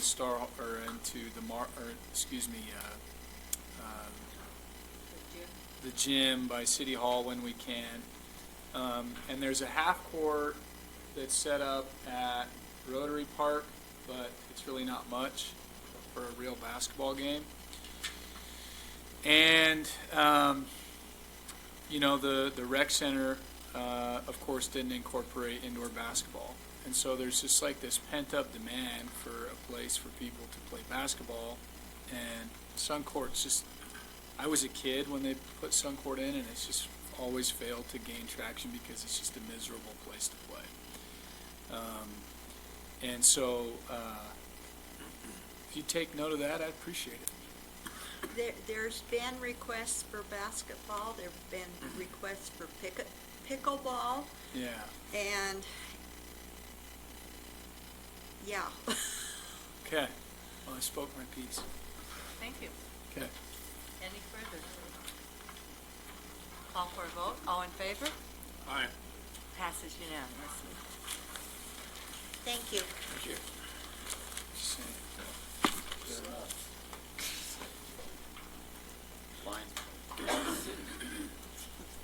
Amending Resolution Number 3201, 2019, to substitute Clean Fund Titling Trust for the Utah CP 2019 LLC and approve a new written agreement and attached schedule, and rescinding the written agreement with Utah PC 219 LLC and repealing the notice of assessment recorded November 22nd, 2019 for the Radcliffe Hotel project in Grand County, Utah, CPACE.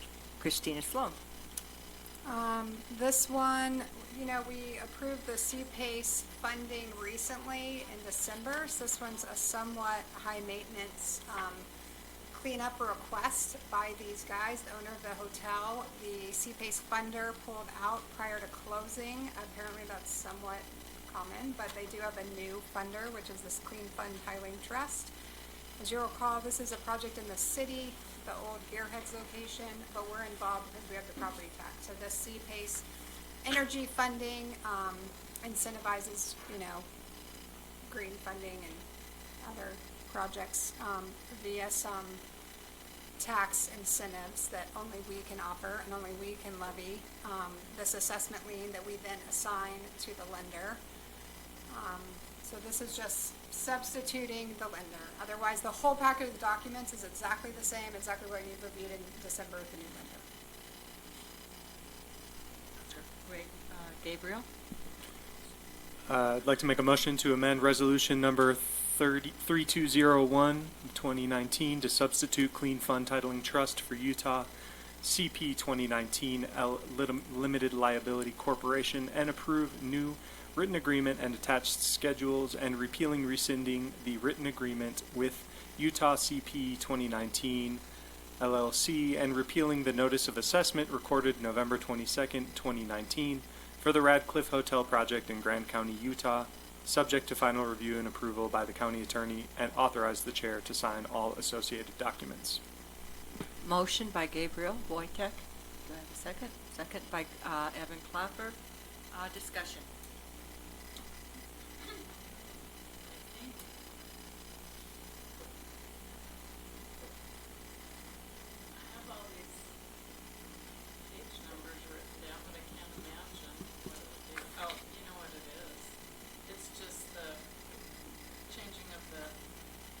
Auditor, and I already discussed that with Chris.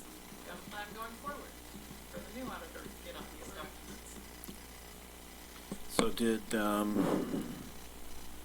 we just got the signed 3 original copies. I guess I'll have to take a look and see how easy it will be to replace the clerk auditor signatory line. And get their approval. I didn't check. I saw that they produced the written agreement. I didn't see the new notice of assessment, but it may be incorporated in as an exhibit. I'll have to double check. Certainly an exhibit to the resolution. Double check that too. But given the numerous documents, that's why definitely I made the resolution. It should say that actually, subject to county attorney review. It did. He Okay. said that in Yeah, the so we motion. can create a follow-up. All right. Yeah, he said that in the motion. Great. Motion by Gabriel Wojtek and seconded by Evan Clapper. Do we have any further discussion? All in favor? Passes unanimously. Okay, we are on approving proposed settlement agreement with King Springs LLC to permit up to 102 total RV and/or rent sites on real property known as parcel NOS 03-0015-0099-03-0016-001.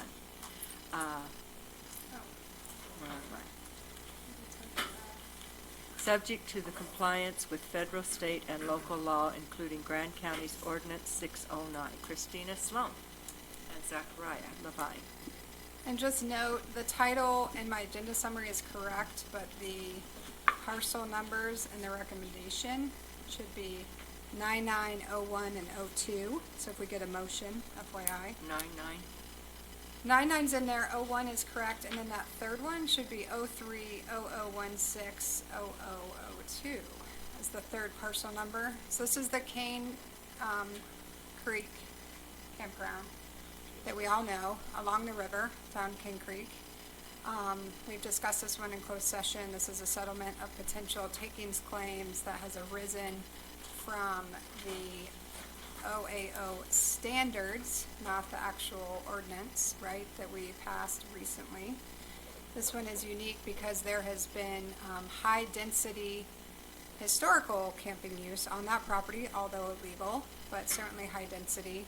And these guys also, since 2017, have submitted numerous different site plan applications, none of which were quite complete, but they've been working on it, and the numbers they were submitting over this 2.5-year period were much higher than the 102 sites that we have settled on. So what the settlement agreement would do would be they have 10 existing sites, and that's on the east side of Cane Creek, the higher side, kind of near the bathrooms. So this is going to permit another 92 sites, so it's 102 total sites on the river side. The plan is they would elevate that out of the floodplain, and there's substantial costs to doing that. And this would allow them to build 90 additional RV and/or tent sites in exchange for them waiving any takings claim against us. And it would bring these illegal campsites up to code. Do you have anything you want to add to that? No, just here to answer any clarifying questions. 92 new sites in addition to the 10 that are already. Thank you. Madam Chair, I'd like to make a motion. I move to approve the proposed settlement agreement with Cane Springs LLC to permit up to 102 total RV and/or tent sites on real property known as parcel numbers OT30015-0099, OT3-0016-0001, and OT30016-0001, subject to compliance with federal, state, and local law, including Grand County Ordinance 607, and authorize the chair to sign all associated documents. So before I get a second, the third parcel number, Kurt, should be 03-0016, so I think there's an extra 0, and then the last 4 digits should be 0002. Okay. I think you said 1 Oh. again. No, it says one, and we're like Yeah. newscasters, whatever's on the teleprompter, that's what we read. So that's the only thing that needs to be corrected, I think, right, Christina? Yes. All right. Thank you. Do you want me It's to my just mistake, repeat that sorry. third one, or are we good? I think we're good with that. All right. We're good. Okay. Okay, motion by Curtis Wells, seconded by Greg Halliday. Discussion? I have a question. Kurt, did you say 102 total RV sites or 103? 102 total, and there's no contemplation that they have to be RV sites. They could be 10 sites. Well, I know, but I thought I heard you say 103 instead of 102. I said 102. Okay, good. That was it. Any further discussion? Zachariah, has there been any discussion about like an understanding of sort of legal use of that area up until the improvements are made for these added campsites in terms of, you know what I'm saying? Or is it just So the time between now and when the new campsites are put into place, there has not. I think that could be an element of the settlement agreement, or separate to. I mean, I think a simple approach would be that we could just say, any occupancy between now, any occupancy going forward is limited to the 102 sites. That's a great or we point, though. could require a temporary site plan for those 102 sites. Historically, usage has exceeded that pretty significantly, but I appreciate the desire to see usage limited to what we are actually improving. I think that's a great point, and what I'd like to see is indemnification to the county prior to Right. them being brought up to code, because that's one of my big concerns with illegal camping, of course, so that's a great point, and it's not in here. We could amend or substitute a motion, to add those types of provisions and/or make it subject to final county attorney review, to negotiate what the, temporary camping looks like, or we could motion to table this until you see that language. I'm interested. Anyone else? So, my thoughts on that, and the reason why I would like to stay with this motion is I definitely understand where you're coming from, and I think it's a great point that you bring up. I think, the concern that I have and I've raised this is, this activity has been taking place on this area for some time, and I like to consider the impacts of all of a sudden, regulating that in advance of what, this proposed settlement agreement. So what impact is that going to have on the surrounding area, and what illegal camping is that going to create in the area if all of a sudden, we're wanting to, to make stipulations. So this area, like I said, has had significant use for some time. And if you're familiar with the area, in my opinion, and I'm very familiar with the area, people are going to want to continue to head south and find a place to camp. And so I think you're just basically passing this illegal camping problem on to the state or the federal government, Canyonlands. And so it's not like all of a sudden these guys are just going to cruise back into Moab and find a hotel room, I guess is what I'm saying. And so I think that's my concern. Well, that's true. I mean, if we're limited to 102 and we allow temporary camping up to 102, it's gonna be a problem. And that's part of what you guys have to consider is that piece, but. So what would we be asking to do in the meantime then? I think the temporary camping Yeah, I plan think has it's some quite indemnification. reasonable to request a temporary use site plan and set actually a deadline for when the actual campsites need to be established and according to our standards. I mean, the reality is that this campground was going to be shut down before this season if a resolution couldn't be reached. We have been working with the campground owner to bring this campground into compliance for the last 3 years. We haven't reached that point yet, and frankly, we could have shut it down 3 years ago when it was determined that, you know, it was illegal. So,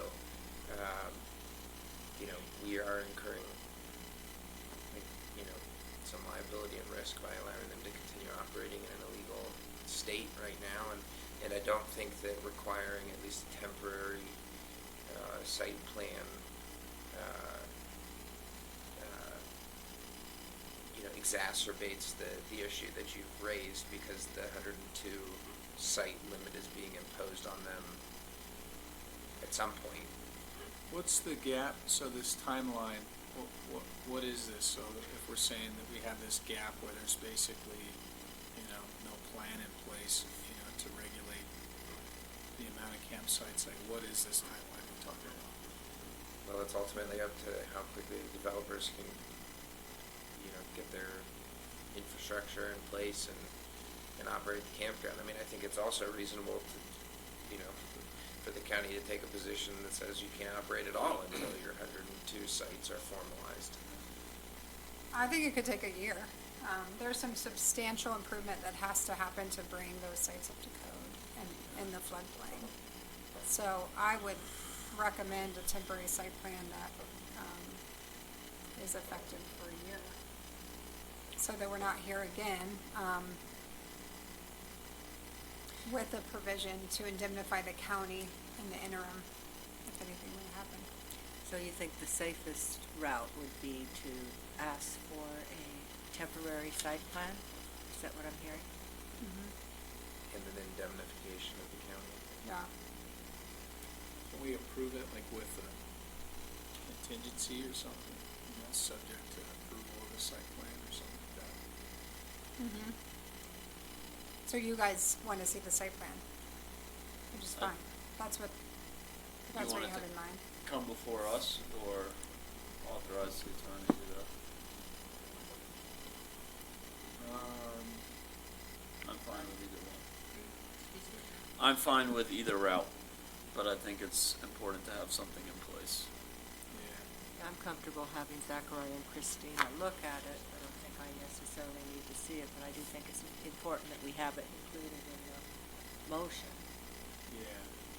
So basically, we're talking about an approval contingent upon a site plan approval by a certain date. I would say 1 year is reasonable. A final site, well, it's not even just a final site plan approval, it's the actual camping infrastructure being put into place. I mean, we can't allow a campground to, you know, continue operating indefinitely without meeting the county's standards. And they've already provided a draft site plan, so. And a lot of those floodplain standards aren't necessarily county ordinance, those are state. No, and I mean, there are ways to provide camping areas, you know, without making any improvements within the floodplain, as long as you don't have temporary, or as long as you don't have permanent structures in there, or utility hookups there, you know, there are ways to accommodate, you know, basically primitive camping in that area without having to make the significant infrastructure improvements. And so,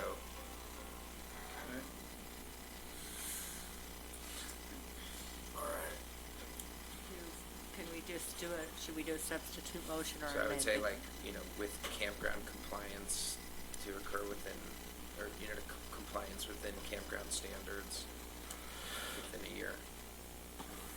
So maybe in this case, it'd be easier to amend the motion, vote on the amendment, then vote on the amended motion.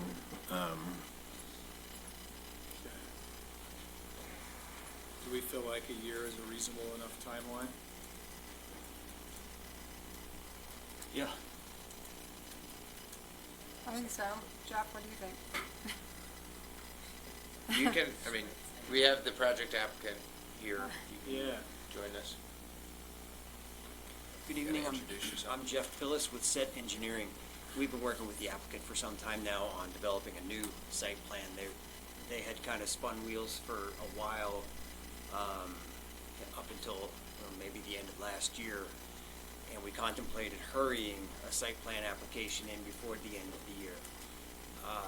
We didn't do that. We waited, and the new ordinance was passed, so they're put in a tough spot. What we plan to do is have this up and running before it became an issue this year. So 1 year, I think, is probably not enough to have the campground up and running, but realistically, during construction, I don't know how much camping you're gonna be able to do on the property, because as part of the long-term construction, we'd have to bring in a substantial amount of fill across the property. I know Craig, the applicant, is in the room. May look to him for more information on the timeline. But again, I think if we can get through 2020, we'd sure like to have it under construction before the end of that.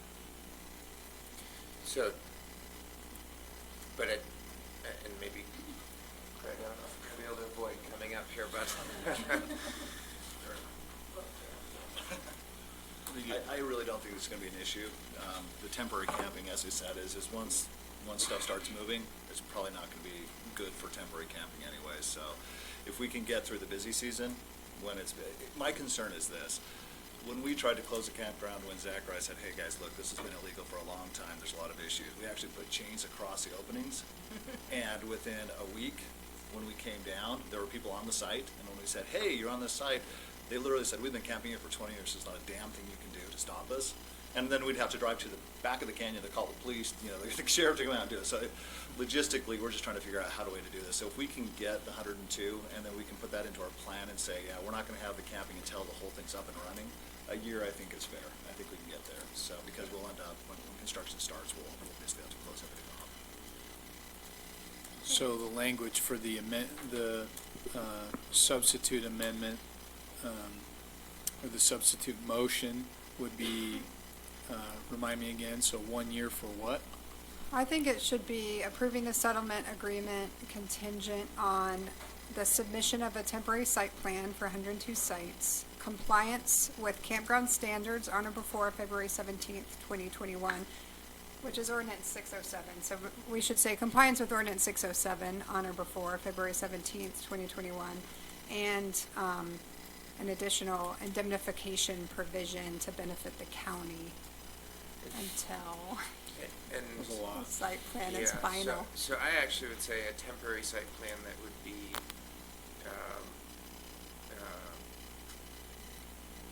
approved for up to 1 year. Beyond that, I don't think that we can allow camping to occur on that site until the standards associated with 607 are met. Okay. That's what I am Why don't saying. you just That's so what I'm do saying, it- is that you can allow a temporary site plan to be in place for up to a year. That will get them through the season of 2020. Beyond that, I don't think that you need to accommodate any camping until the campground meets the county standards. So we're not, there's a lot here. We're not approving the proposed settlement agreement contingent upon a temporary site plan. Correct? We're approving the proposed settle agreement. Well, we either need to do it contingent on, or you need to direct staff to integrate these additional provisions, or just, why don't you just No, give that's what I was going to say. I think that it's important to, if you make a motion to amend, that you direct staff to integrate these amendments into the settlement agreement. Okay. And the amendments are a temporary site plan on for 102 sites effective for 1 year from today? Okay. Temporary site plan, effective for 1 year. Okay, let's just start, we'll get through this together. I move to approve the proposed settlement agreement with Cane Springs LLC. This is a substitute motion, Madam Chair. I move to approve the proposed settlement agreement with Cane Springs LLC to permit up to 102 total RV and/or tent sites on real property known as parcel number 03-0015-0099, 03-0016-0001, and 03-0016 2020-0002, subject to compliance with federal, state, and local law, including Grand County Ordinance 607, and direct staff to implement, integrate a temporary site plan The following provisions. with the following provisions. To integrate the following provisions. To Submission of a temporary site plan for 102 sites effective for 1 year. Okay, And an indemnification provision to benefit the county. okay. As stated. As stated, so moved, and authorize the chair to sign all associated documents. It's just gonna have to do. Right. That's good. Good You job. did very well. Well. That's hard. Did you get all that, Quinn? Motion by Curtis Wells, seconded by, who for a second? Oh, okay, Greg Halliday. Now, I need a little help with this, so do we vote on the amendment first, or do we have to vote on first? So, I mean, the substitute first? So this, if you do a substitute motion, then it supplants the previous motion. So you only have to vote once unless this fails, and then you go back to the Okay, original. are we through with the discussion? Okay. All in favor? Aye. All opposed? All abstaining? Motion passes 5 with 1 abstaining, Evan Clapper. Thank you.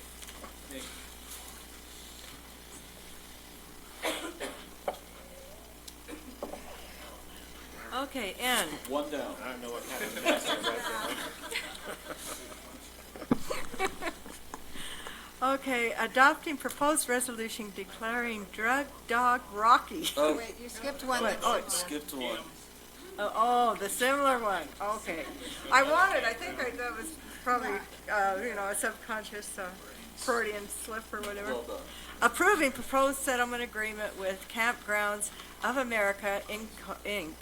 to permit up to 45 total RV and/or tent sites on real property known as 3118 South Desert Road, Moab, Utah, parcel number 020Dan0001, subject to compliance with federal, state, and local law, including Grand County Ordinance 607, Christina Sloan and Zachariah.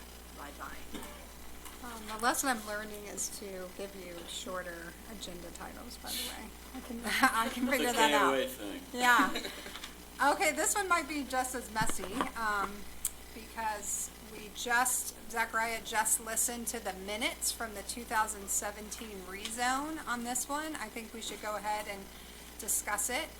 We have discussed this one in closed session way back, when we were creating the OAO overlay zones, and we mentioned it in closed session briefly recently, but similar issues with this one. There were 2 layers of takings analysis on this property. This is the 5 acres behind the main KOA property. It has access off Desert Road, which is a residential road. There is an existing modular on that north end of the skinny 5-acre piece that the KOA uses for employee housing, and that was not rezoned. So that 1 acre where that house is still zoned residential, and the 4.9 acres of the rest of the property was zoned highway commercial. The discussion during that time was residential access or potential commercial access down Desert Road. The council did receive some comments objecting to potential commercial traffic down that road.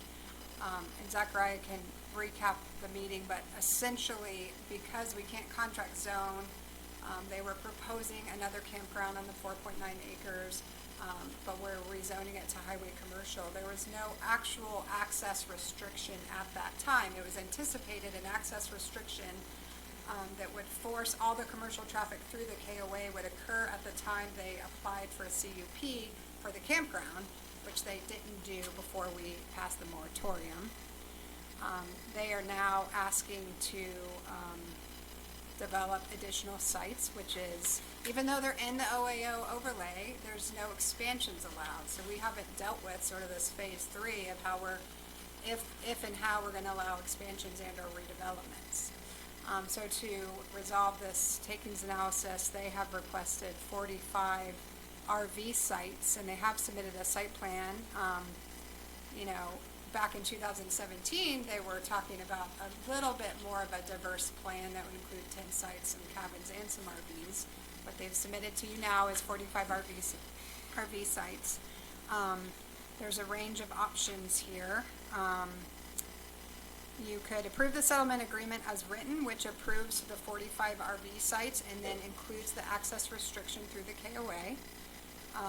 You could, for now, choose not to sign the settlement agreement and see where potential litigation leads us, although they would be prohibited from developing the 4.9 acres as of now.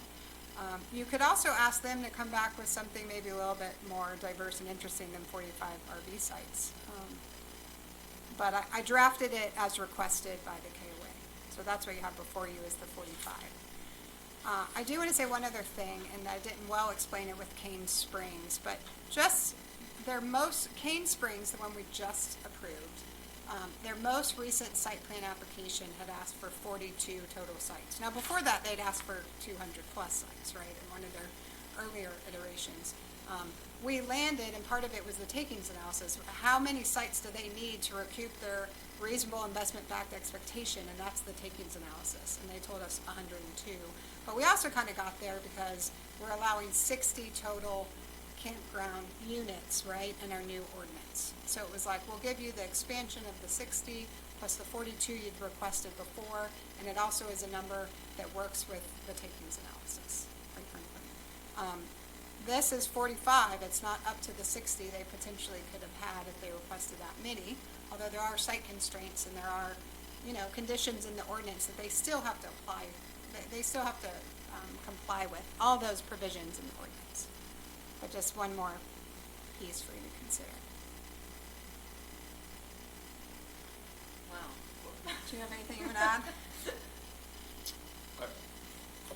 So I'm looking at an email from you that says, basically, we should expect to see a CUP application, and it never arrived. Is that an issue? Yeah. And I will say that I refrained from responding to that email, you know, that everybody's copied on regarding whether or not there was restricted access.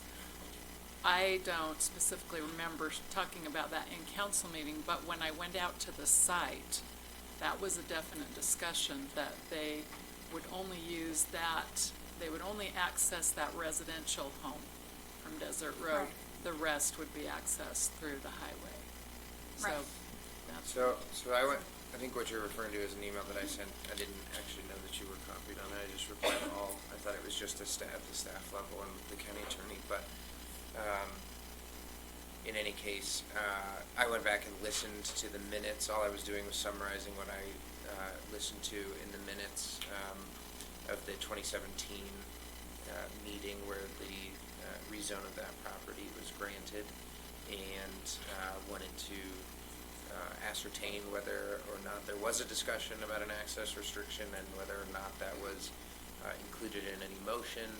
And the only discussion of an access restriction was a comment that I made that said several neighbors have raised concerns about commercial access through a residential neighborhood, and if the council rezones the property and the KOA executes their purchase agreement that's contingent upon this land use approval and submits a conditional use permit application, that is a potential condition that you could impose on a campground at that time. There was no discussion amongst council. There was no mention of that in a motion. That was no, it's not reflected in the minutes because it didn't exist. And so I did close out the that agenda item after you had voted to approve the rezone and said, well, I think we can anticipate a conditional use permit application, not because we contract zoned the property, but because that was the stated intention of the new owner, but we never received a conditional use permit application. And so, you know, in some ways, you know, that changes the calculus on this property's inclusion in the OAO and you know, how it differs categorically from any other property that said, oh, well, we intended to submit an application, but we just didn't before you changed the regulations. And so, you know, I think it was very clear that they intended to build a campground, but there are probably many properties in the county that intended to do some lodging development but didn't prior to the change in the ordinance. So. That's true. Certainly in any takings analysis, the amount of time someone sat on a piece of property is relevant. Here, it's about the access issue. That was the tipping point in the analysis that we had discussed before. So in my opinion, the fact that they didn't act on the CUP permit process for 2 years does not change the calculus. But the takings law is complicated, so, you know, there are a lot of factors for sure. Is this something we need to continue working on? Is this something It could we be. should So postpone? Or there's it always sounds- another closed session to be had. We could table it. I don't think it makes sense to table outside of closed session. I don't think Zach or I are going to move it forward in any way without your input. So I think that, you know, Madam Chair, that's where we should Yes. go. I would move to postpone item M until March 7th. March 17th? After a closed session on March 3rd. Sure. Motion by Evan Clapper to postpone item M to second meeting in March and have a closed session in the first meeting in March and authorize the chair to sign all associated documents. We have a third or? Discussion. Well, I might just recommend that you table it until after a closed session, because you may go into closed session tonight and determine that you want to actually vote on it tonight, which you could do after a closed session, or you could. Can't you go back into Well, we it? could have tabled it. It is on the agenda. Yeah, so then you could go back into open session, and if you choose to postpone it still at that point, then you could do so then. So we have a closed session if necessary. We always do. Should we do that? I mean, you don't have to follow that recommendation, but it gives you one option, so Thank that you. if you do come out of closed session tonight and say, we're comfortable with it as is, then you have that option instead of having to wait until the 17th. Is there more info gathering to happen before filling us in on? No, we could definitely do it tonight. If you want Zachariah in that closed session, we need to do it now, or we can do it without Zachariah at the end of the meeting. Now is in tonight or now? Now is in Then now. Clear the room and, Yeah. do you have additional input to add to the discussion? Well, I think what she's saying, I have to leave after this. I didn't, Do you want to stay? I think is what Yeah. Evans. Do you want to be part or of we it? could do it. I don't want to March stay 6th. until 8:30. Is there any? Can we call him in during the closed session? Yeah, Are you happy to available do to be that. on the phone? It's fine. Would that work? How do you feel about Yeah. that? I'm gonna stick with my original motion, but somebody else can make a motion. Unless there's something time sensitive that I'm unaware of. Okay. That way More we than can get any you till 8:30 development. on the 3rd instead. Put it in your calendar. That's it. That's it. No, Zachariah. All-nighter. Second. Already seconded. Okay. That's a third. We have a third. Any further discussion? Yes. Yeah, do you need to be so specific? Can't we just postpone it? And then we'll do a closed session, come out of that closed session, make a motion, like we have to wait till the 17th. Holy cow. If you wanna wait till the 17th, I'll do it, of course, but it seems kind of crazy. Well, are you making a substitute? Do you? I'm not. I agree with Jalen's comments. There's no reason to be so specific. I'll make the substitute motion. I move to postpone this until March 3rd at the end of our regular scheduled meeting. Any further discussion? Could we have an action item to, as a placeholder on that same agenda to take action on this issue? Yes. Thank you. Okay. Are we ready? All in favor? That was hard. Now we're going to Oh, this Rocky. This is an easy one. adopting proposed resolution declaring drug dog Rocky as surplus personal property and approve Rocky's transfer to trained handler and Sheriff Deputy Al, how do you say his name? Symbolic? Christina Sloan. Okay, this one should be easy. Got it. Ro- I'd like to make a motion. Great. I move to declare drug dog Rocky as surplus personal property and authorize the transfer of Rocky to trained handler and Sheriff Deputy Al Similak, and authorize the property management division and/or chair to sign all associated documents. Seconded by, motion by Evan Clapper, seconded by Jalen Hawks. Further discussion? I'm disappointed we don't get to see the dog. It's amazing. Rocky's At least a photo in our packet. Sorry. Can we arrange a future, like, actual, like, A lick and police greet. surplus? Okay. All in favor?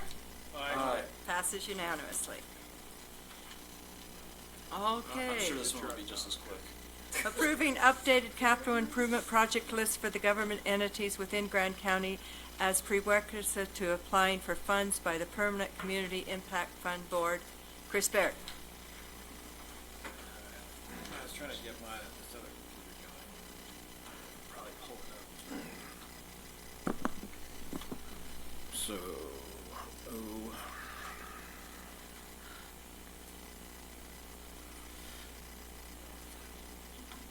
Seems like we're always looking at these. Do we need a motion before discussion? Do a motion. So, all right, so you're ready then to approve it as is? We could discuss. Motion? Well, I'm just thinking to avoid multiple substitute and amended motions. Maybe you want to figure out what the motion's going to be first. But this is not a prioritization list. This is just everything on the table. I guess. This has changed a bit since I was on the council, I think, and so seems different now. As you can see, though, we still have a short term and a medium term list. Hold on,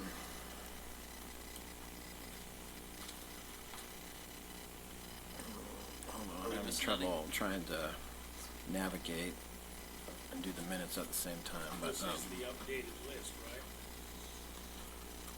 right? I assume so, right? Says it is. Updated. Says it is. So I guess the prioritization happens in a second meeting right now, Ruth. And so I guess and that occurs on our behalf or on behalf. Do we prioritize, Ruth? Maybe you should come up and help me with this one. So do we prioritize our own only or everybody's like we used to? Okay, so, well, what's changed is the ALG wants to have the list and the approved minutes before March 1st. That's why it's on the February agenda. But then they hold the ranking meeting in March. They hold it. They come here and they hold it with all the entities as if for any given project, if there was only money for one project, which project should that be? And everyone silent votes.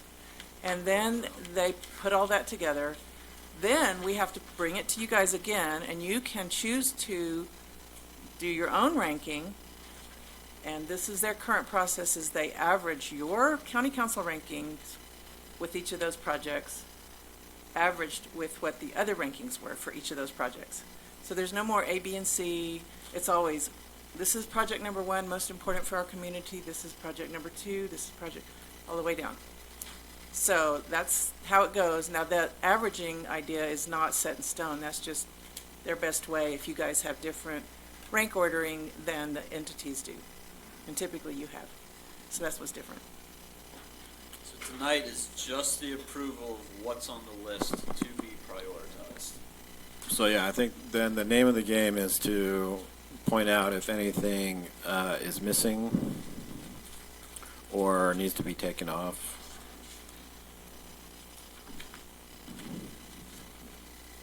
So yeah, it seems considerably more complicated than it used to be, but especially considering that the CIB board doesn't really even pay attention to any of it. Was this circulated through department heads?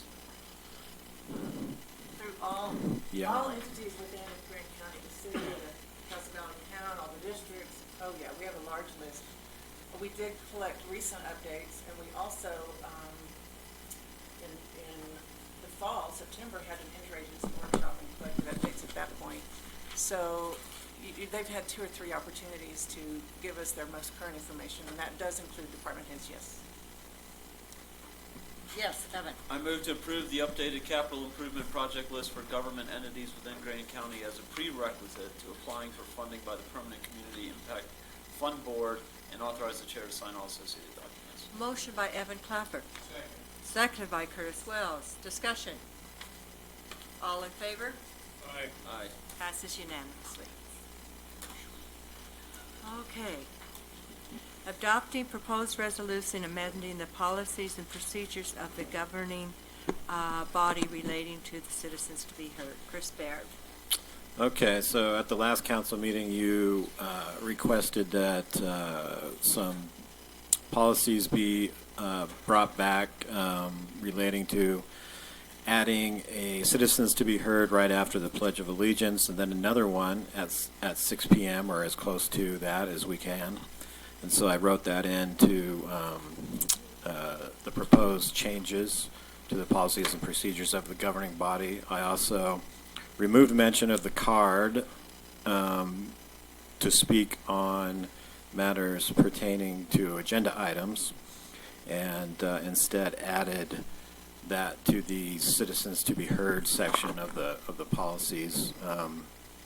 One thing that I thought of, and I don't know if you want it in there or not, is that part of the issue in the past with allowing comments on agenda items is that it kind of sets up a scenario where we have sort of the endless public hearing.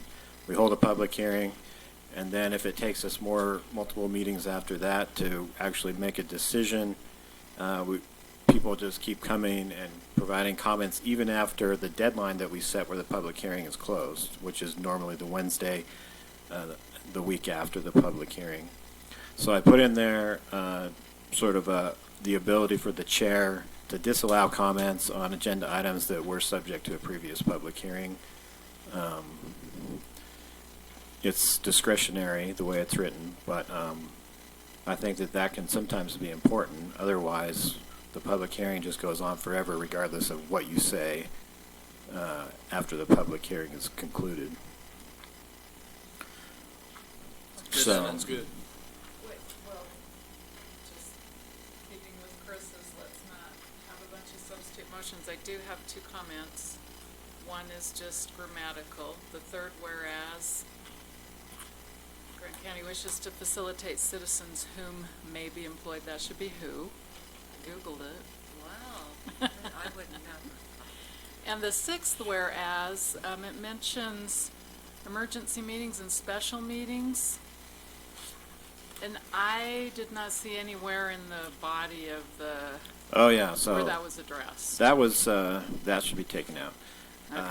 That's because as I was going through, I kept spotting all these problems with the policies and procedures of the governing body, and so I thought, well, while I'm here, I'll just fix this little thing, and then every single paragraph, there's another problem, so I said, all right, forget that. It's impossible to fix all the other problems. I'm just going to zero in on this one. and I just forgot to take that whereas out relating to other problems, and so that just needs to get pulled. That's, I guess it's the 6th whereas. Yes. Change whom to who, is that what you said? Yes. In the Whom to 3rd? who? Now you may make a motion, if the chair agrees. This just be a standing item where we get a paragraph each meeting. So, I mean, it does bring up the point, though, that those policies and procedures are in serious need of revision. There's all kinds of problems with them. It's been in my queue for a long time. I just can't ever get to it. So, Let's do it. We're supposed to get permission to leave the room, just in case. Yeah, we discussed that. Oh, I thought we took that out. No, we have to get a hall pass. so anyway, Okay, we had a motion, have we had a motion? No, but you're about to get one. Okay, good. I move to approve the proposed resolution titled A Resolution of the Grand County Council amending Resolution 3092, which adopted amendments to the policies and procedures of the governing body, including the corrections referenced by Councilmember Hawks and Mr. Baird, and authorize the chair to sign all associated documents. Motion by Curtis Wells, seconded by Jaylen Hawks. Further discussion? All in favor? Aye. Passes unanimously. Okay, adopting proposed resolution restructuring the Human Resource Department and staff to personal services under the county administrator, moving payroll duties and staff to personal services and approving associated job descriptions and budget amendments. Chris Baird. okay, so Renee and I have been working on this.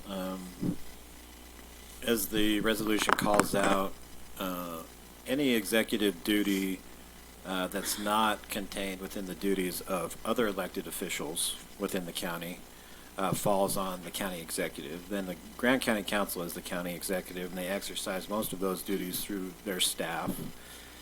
And so HR and payroll fall in that category because they're not listed in any other elected officials' duties.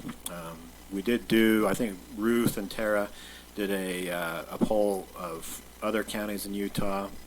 And of those that responded, only one had their HR department outside the county executive's authority. And so it's actually atypical to have HR under the county attorney. Since payroll and HR have to work so closely together, it doesn't make a lot of sense to have them broken up either. And so that's part of the reason for moving payroll under HR and creating or renaming the HR department to Personnel Services, which includes HR and payroll at this point. So to me, it makes a lot of sense, and I think that if the proposed optional plan for government gets approved by the voters, then that's really the direction we're going to be heading in anyway, because the new county executive or the county manager is going to, by statute, be responsible for those services anyway. And so I think it's a good transitionary move toward that, but just makes sense otherwise also. With that, Madam Chair, I'd like to move to approve the proposed resolution titled A Resolution Restructuring the Human Resources Department and staff as a Personnel Services Department supervised by the Council Administrator, moving payroll duties and staff to Personnel Services and approving associated job descriptions and budget amendments, and authorize the chair to sign all associated documents. Motion by Curtis Wells, Second. seconded by Greg Halliday. Discussion. We talked about this, several times in the past. Chris has brought it back to the table. I think this is the smart thing to do, so I'm happy to see this happen. Jaylen? Great move. Mike, I just have a question. So the payroll officer that will now be in Personnel Services, is that a wholly full-time job, or will that person be able to assist you in any of your massive duties? They'll be able to assist me in some of my massive duties. Now I've kind of pulled back from not giving her any of those duties, even though they are closely related, because she's not in my department, and I don't want to add to what the clerk's office has going on. So yes, they'll be able to, and I'm thinking about a way to kind of split up the other massive job description that I have as well. The specialist position and how I can have both those positions take over a lot.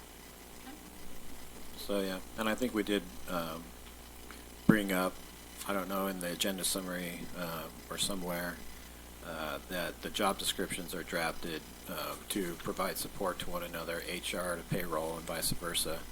Because it's important, obviously, to have backup for payroll. Because if the payroll person goes on vacation, people still expect to get paid, and so. They do. I have to go on maternity leave. So I think it's set up well to have some redundancy. I guess the obvious issue is space, and so the payroll clerk's still going to have to reside in the clerk auditor's office because there's no plan for a personnel services space, and so I think that personnel services is going to end up in 3 different places, right, Renee? Yes, so, right now, yes. but it's all relatively close, and Renee's already used to visiting the clerk's office on a regular basis. Absolutely.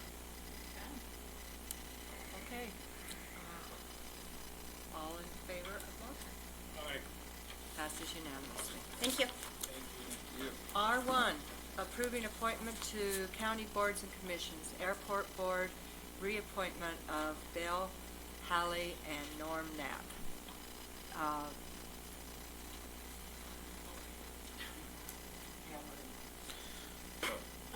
So Rory's not here, so for the airport board, so I can take that one. The airport board met in early December. They interviewed 3 applicants for the 2 positions, Bill Hawley, Norm Knapp, and Richard Codd.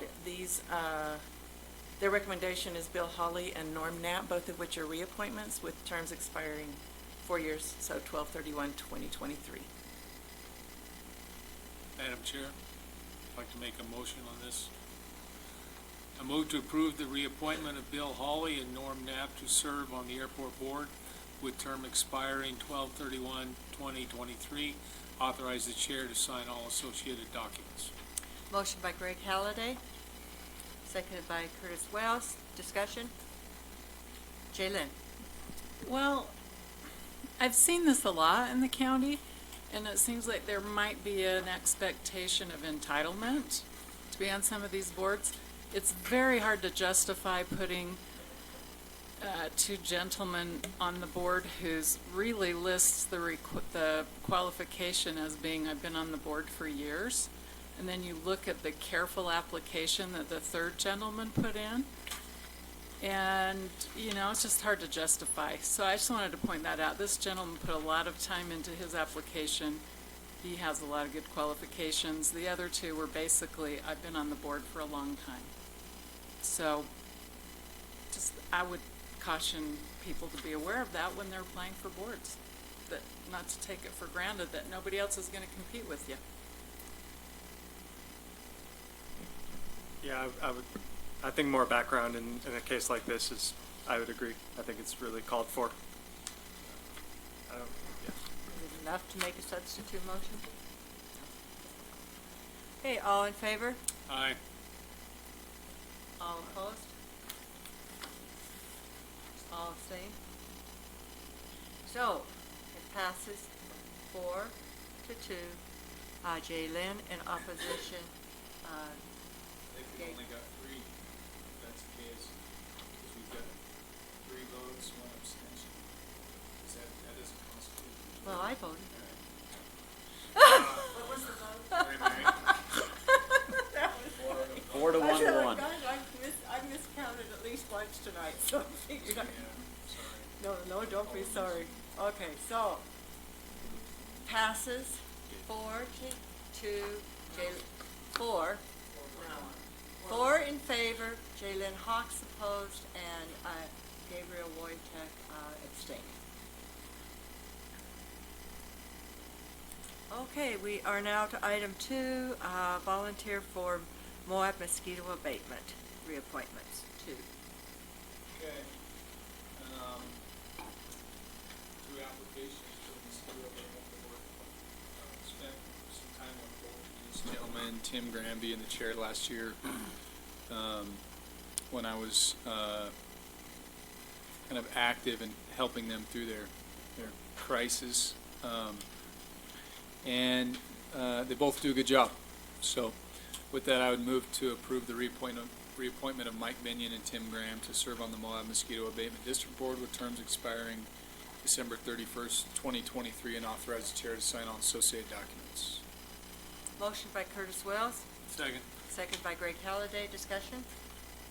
All in favor? Aye. We are to the consent agenda. You didn't call them. It passed unanimously. Okay, sorry. It's the first time I forgot it tonight. I waited till my last action item. On this consent, you know how you're supposed to read it? Do you really want me to read every one of those names? Is that necessary? Chris?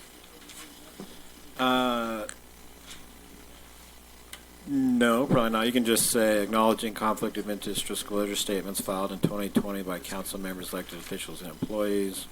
Yeah, I think that covers all them. If I said, we got another one tonight, so if I said we've gotten 33, One thing that can help on these agenda items is to just establish an exhibit. If you have this big long list of things that need to be included, you can include them as an exhibit instead of putting them all on the title of the agenda item itself. Or even if you have a motion that includes a long list of things, you can also do the same. And I guess I'm speaking to staff on that, you know, like when we approved at the last meeting a big long list of capital equipment purchases for the roads department, probably would have been better to just make an exhibit of it. Anyway, that's just my recommendation, but I think that just the title is enough to contain the motion at hand. okay, good. Ratifying Vice Chair's signature on associated documents for Arbor Hecla subdivision, road improvements, and contract with notice to proceed. T, approving contract for repairs to the Lake Michigan area on Hell's Revenge 4x4 trail at Sand Flats Recreation Area in the amount of $2,800. Acknowledging conflict of interest disclosure statements filed in 2020 by council members, elected officials, and employees.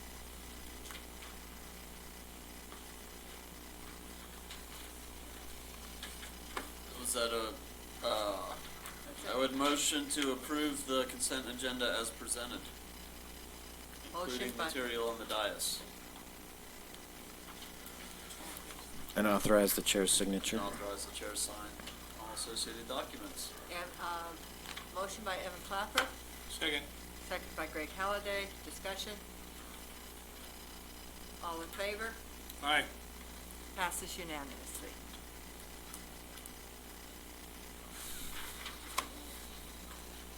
Since we have people here for the public hearing, would it be okay to move the public hearing in front of, could I have a motion to have that moved to, before the discussion item and calendar? What was that? Sorry, we were having a side conversation. I just have felt bad that there's all these people here waiting just for the public hearing, and I was just wondering if we could have the public hearing now, if I could have a motion to do so. So moved. Second. We will now, all in favor? Aye. Passes unanimously. I was going to say, sorry that didn't come up an hour ago. Yeah, I wish, I kept thinking, what's going on here? And I realized it was a public hearing, so I apologize. We have opening the public hearing to receive input on the public regarding the mental health and substance use disorder treatment needs in Grand County, with such input from citizens, clients, and families to be used in planning services and in decisions making during this next fiscal year. Karen Dolan, Director, Four Corners Community Behavior Health Incorporated. Hi, so I'm Karen Dolan, the director of Four Corners, and this is Belinda Hurst. She's our program director over Grand County. And so yearly we use your feedback from the communities to do our grant planning and services planning. So this is a state statute that we have a public hearing yearly. So thank you for bumping us ahead. That was great. I should have done it earlier. So we'll just open it up for public comment. This is a public hearing, open up to public comment. State your name. My name's Beginde Hubbard, and I've been with Interact for 3 years. And I originally was from LA, and I had a mental breakdown there, and it was really hard to cope. And my brother actually suggested for me to move to Moab. He said the open air and biking and just being outdoors would help. And I came to Four Corners, and they've been like a family. They've been very supportive, and they got me back on track. Now I have a job, and yeah, that's about it. Well, thank you very much. Have a wonderful night. Thank you for sharing. Any other comment?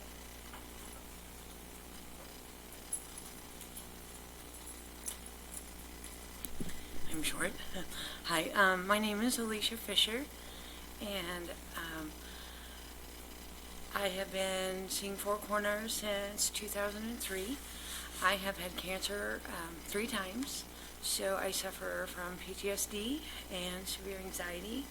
I even battled with agoraphobia for many years, and Four Corners has been there for me in more ways than I can count. They have helped me with effective coping skills, learning to move forward. They're definitely like family, for sure. I don't know what I would do without their support and guidance. In 2018, I also became a widow, and they have been so awesome in supporting me in every area of my life, whether it be financial, whether it be housing, whether it be therapy, you name it, they are there, and it is awesome. It is a service I think is unmeasurable in this community. I have been all over the United States, and never have I had a place like this that was so supportive and had so many services that were available to those with so many different issues. Thank you. Thank you.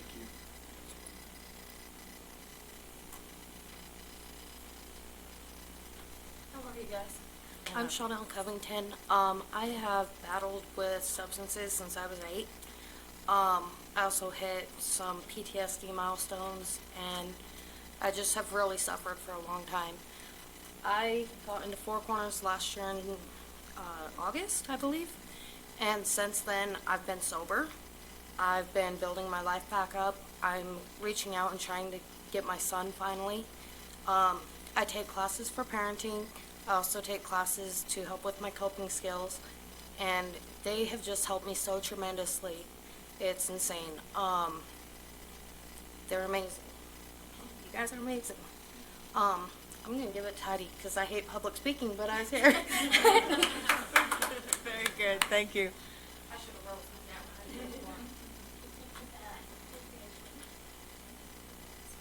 I wrote mine because I'm horrible at public speaking and I would forget my main points, what I wanted to share. But my name's Heidi Fugger.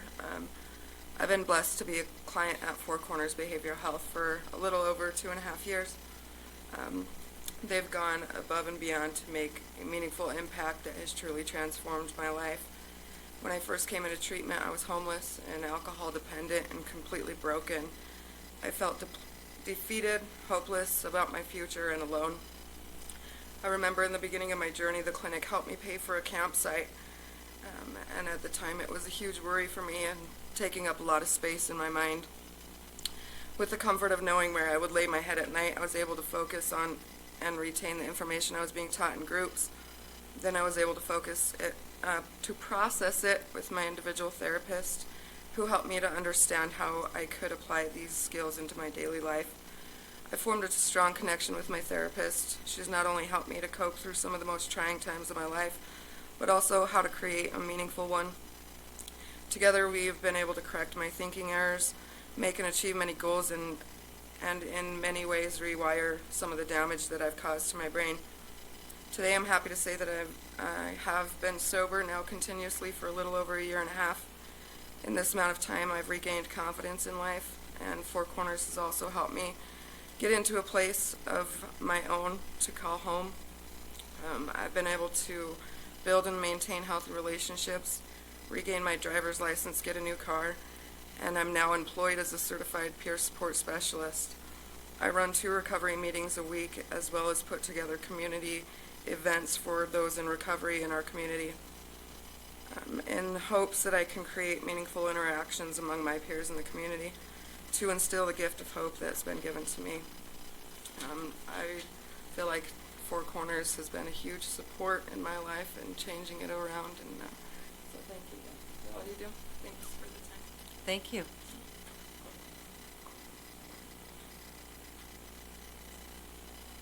Any other?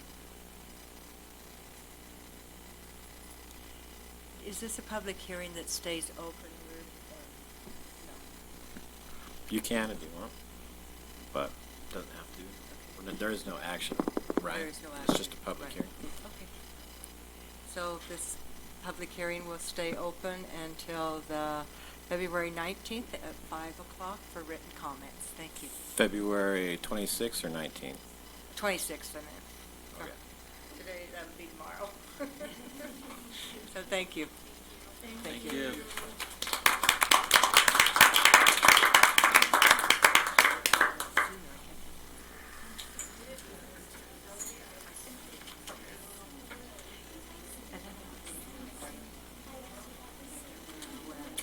Okay, we are to discussion items, calendar items, public notices, and board and district vacancies. Items. Okay, we have the February calendar. There's a couple of things to point out. February 19th, tomorrow, 11 a.m. is Rural Day on the Hill at the Utah State Capitol. And then Thursday, February 20th at 1:30 here is Pay for Performance. And I'm unfamiliar with that, but there's 2 presentations, Zachariah and S. O'Donnell.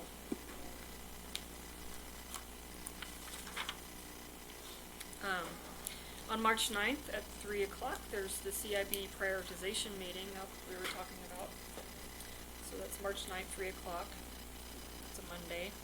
And then at 1:30 on March 31st, Tuesday, is the UDOT annual meeting in the chambers here. Special events. March 13th, we have a Moab Thaw Mountain Bike Festival. Oh, they canceled, sorry. March 14th, that's just a status update. March 14th, we have Canyonlands Half Marathon, permitted. March 14th to 17th, Skinny Tire Fest is permitted. March 19th to 28th, Team Rubicon at Old Spanish Trail is in process. March 21st, Behind the Rocks Ultra is permitted. March 28th to 30th, Trans Rockies Moab Rocks for mountain bikes is in process. And then we have employment opportunities. Assistant County Council Administrator, that closes February 28th. We have 4 Sheriff's Office positions open until filled. A Sand Flats Apprentice, open until February 18th. Oh, that's it. And Sand Flats Recreation Area Technician Intern, closing February 21st. And then I updated the board vacancies, board and district vacancies. So we have, and then the tick marks on the, that are in pen, that's how many applications we have received for that, that still aren't filled. So Budget Advisory Board, 2 vacancies, 1 application. Historical Preservation, 3 vacancies, 2 applications. Library Board has an opening, and the Tailings Project, that technically doesn't go on here, but I told Russ I would put it on. That's for the Thompson Springs. That's for the Thompson Springs Crescent Junction. So I just have a question on the Budget Advisory Board. Did you get the application from Zach Wachesik? I got one. I'd have to go see. What it is. Okay. That sounds familiar. And now that the budget officer and the clerk auditor are two separate people, there probably is no vacancy after we appoint that one citizen. Wait. So Can you say it's that? hard to explain, but the way that I think the bylaws are written, when I was budget officer and clerk auditor, I was filling two positions, which opened up an extra position for a citizen. But now that they're a budget officer and clerk auditor are two different people, that means that there's only one citizen position available. Oh. And I don't know how long you want to go out, but we have an application, so maybe we should just appoint him. We already have something. Yeah. So we can Appoint him now? Well, not council. now, Oh, next- but okay. at the next meeting, we could probably just, because I doubt we're going to get any more. We're quite lucky to have Zach to apply, and he's really good. Okay. So we just filled the Moab Mosquito District, so that's gone. And then there's a few more districts, as you know, that still have some vacancies.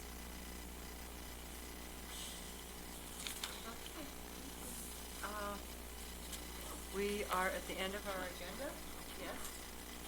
So, I hate to go back to this, but on the consent agenda, I didn't really vote. I never put my hand up on anything. Oh, I apologize. Because it was my fault. I was looking for, the document that's not in the consent agenda, and that is the item S, ratifying vice chair's signature on associated document for the Arbor Hecla subdivision road improvement. It's not in the packet, it's not on the dais. Is that the one that we needed to get to?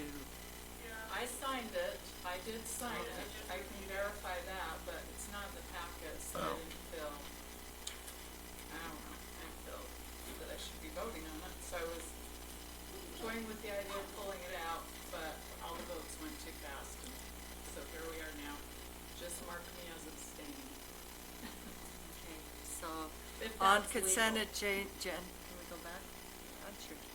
On consent agenda, it passed 5 to, with one abstaining, Jalen Hawks. Okay, we are at the end of the agenda. Is there any comments? No need for a closed session? No need for Tonight? closed session? Sweet. She's always got something up her sleeve. So, this meeting of the Grand County Council is adjourned. So, what do you think? What do you got yourself into? Good time. This was a short one. This was a short one. Breaking them in easy. It's been a long day, though. If you put the other meeting with this,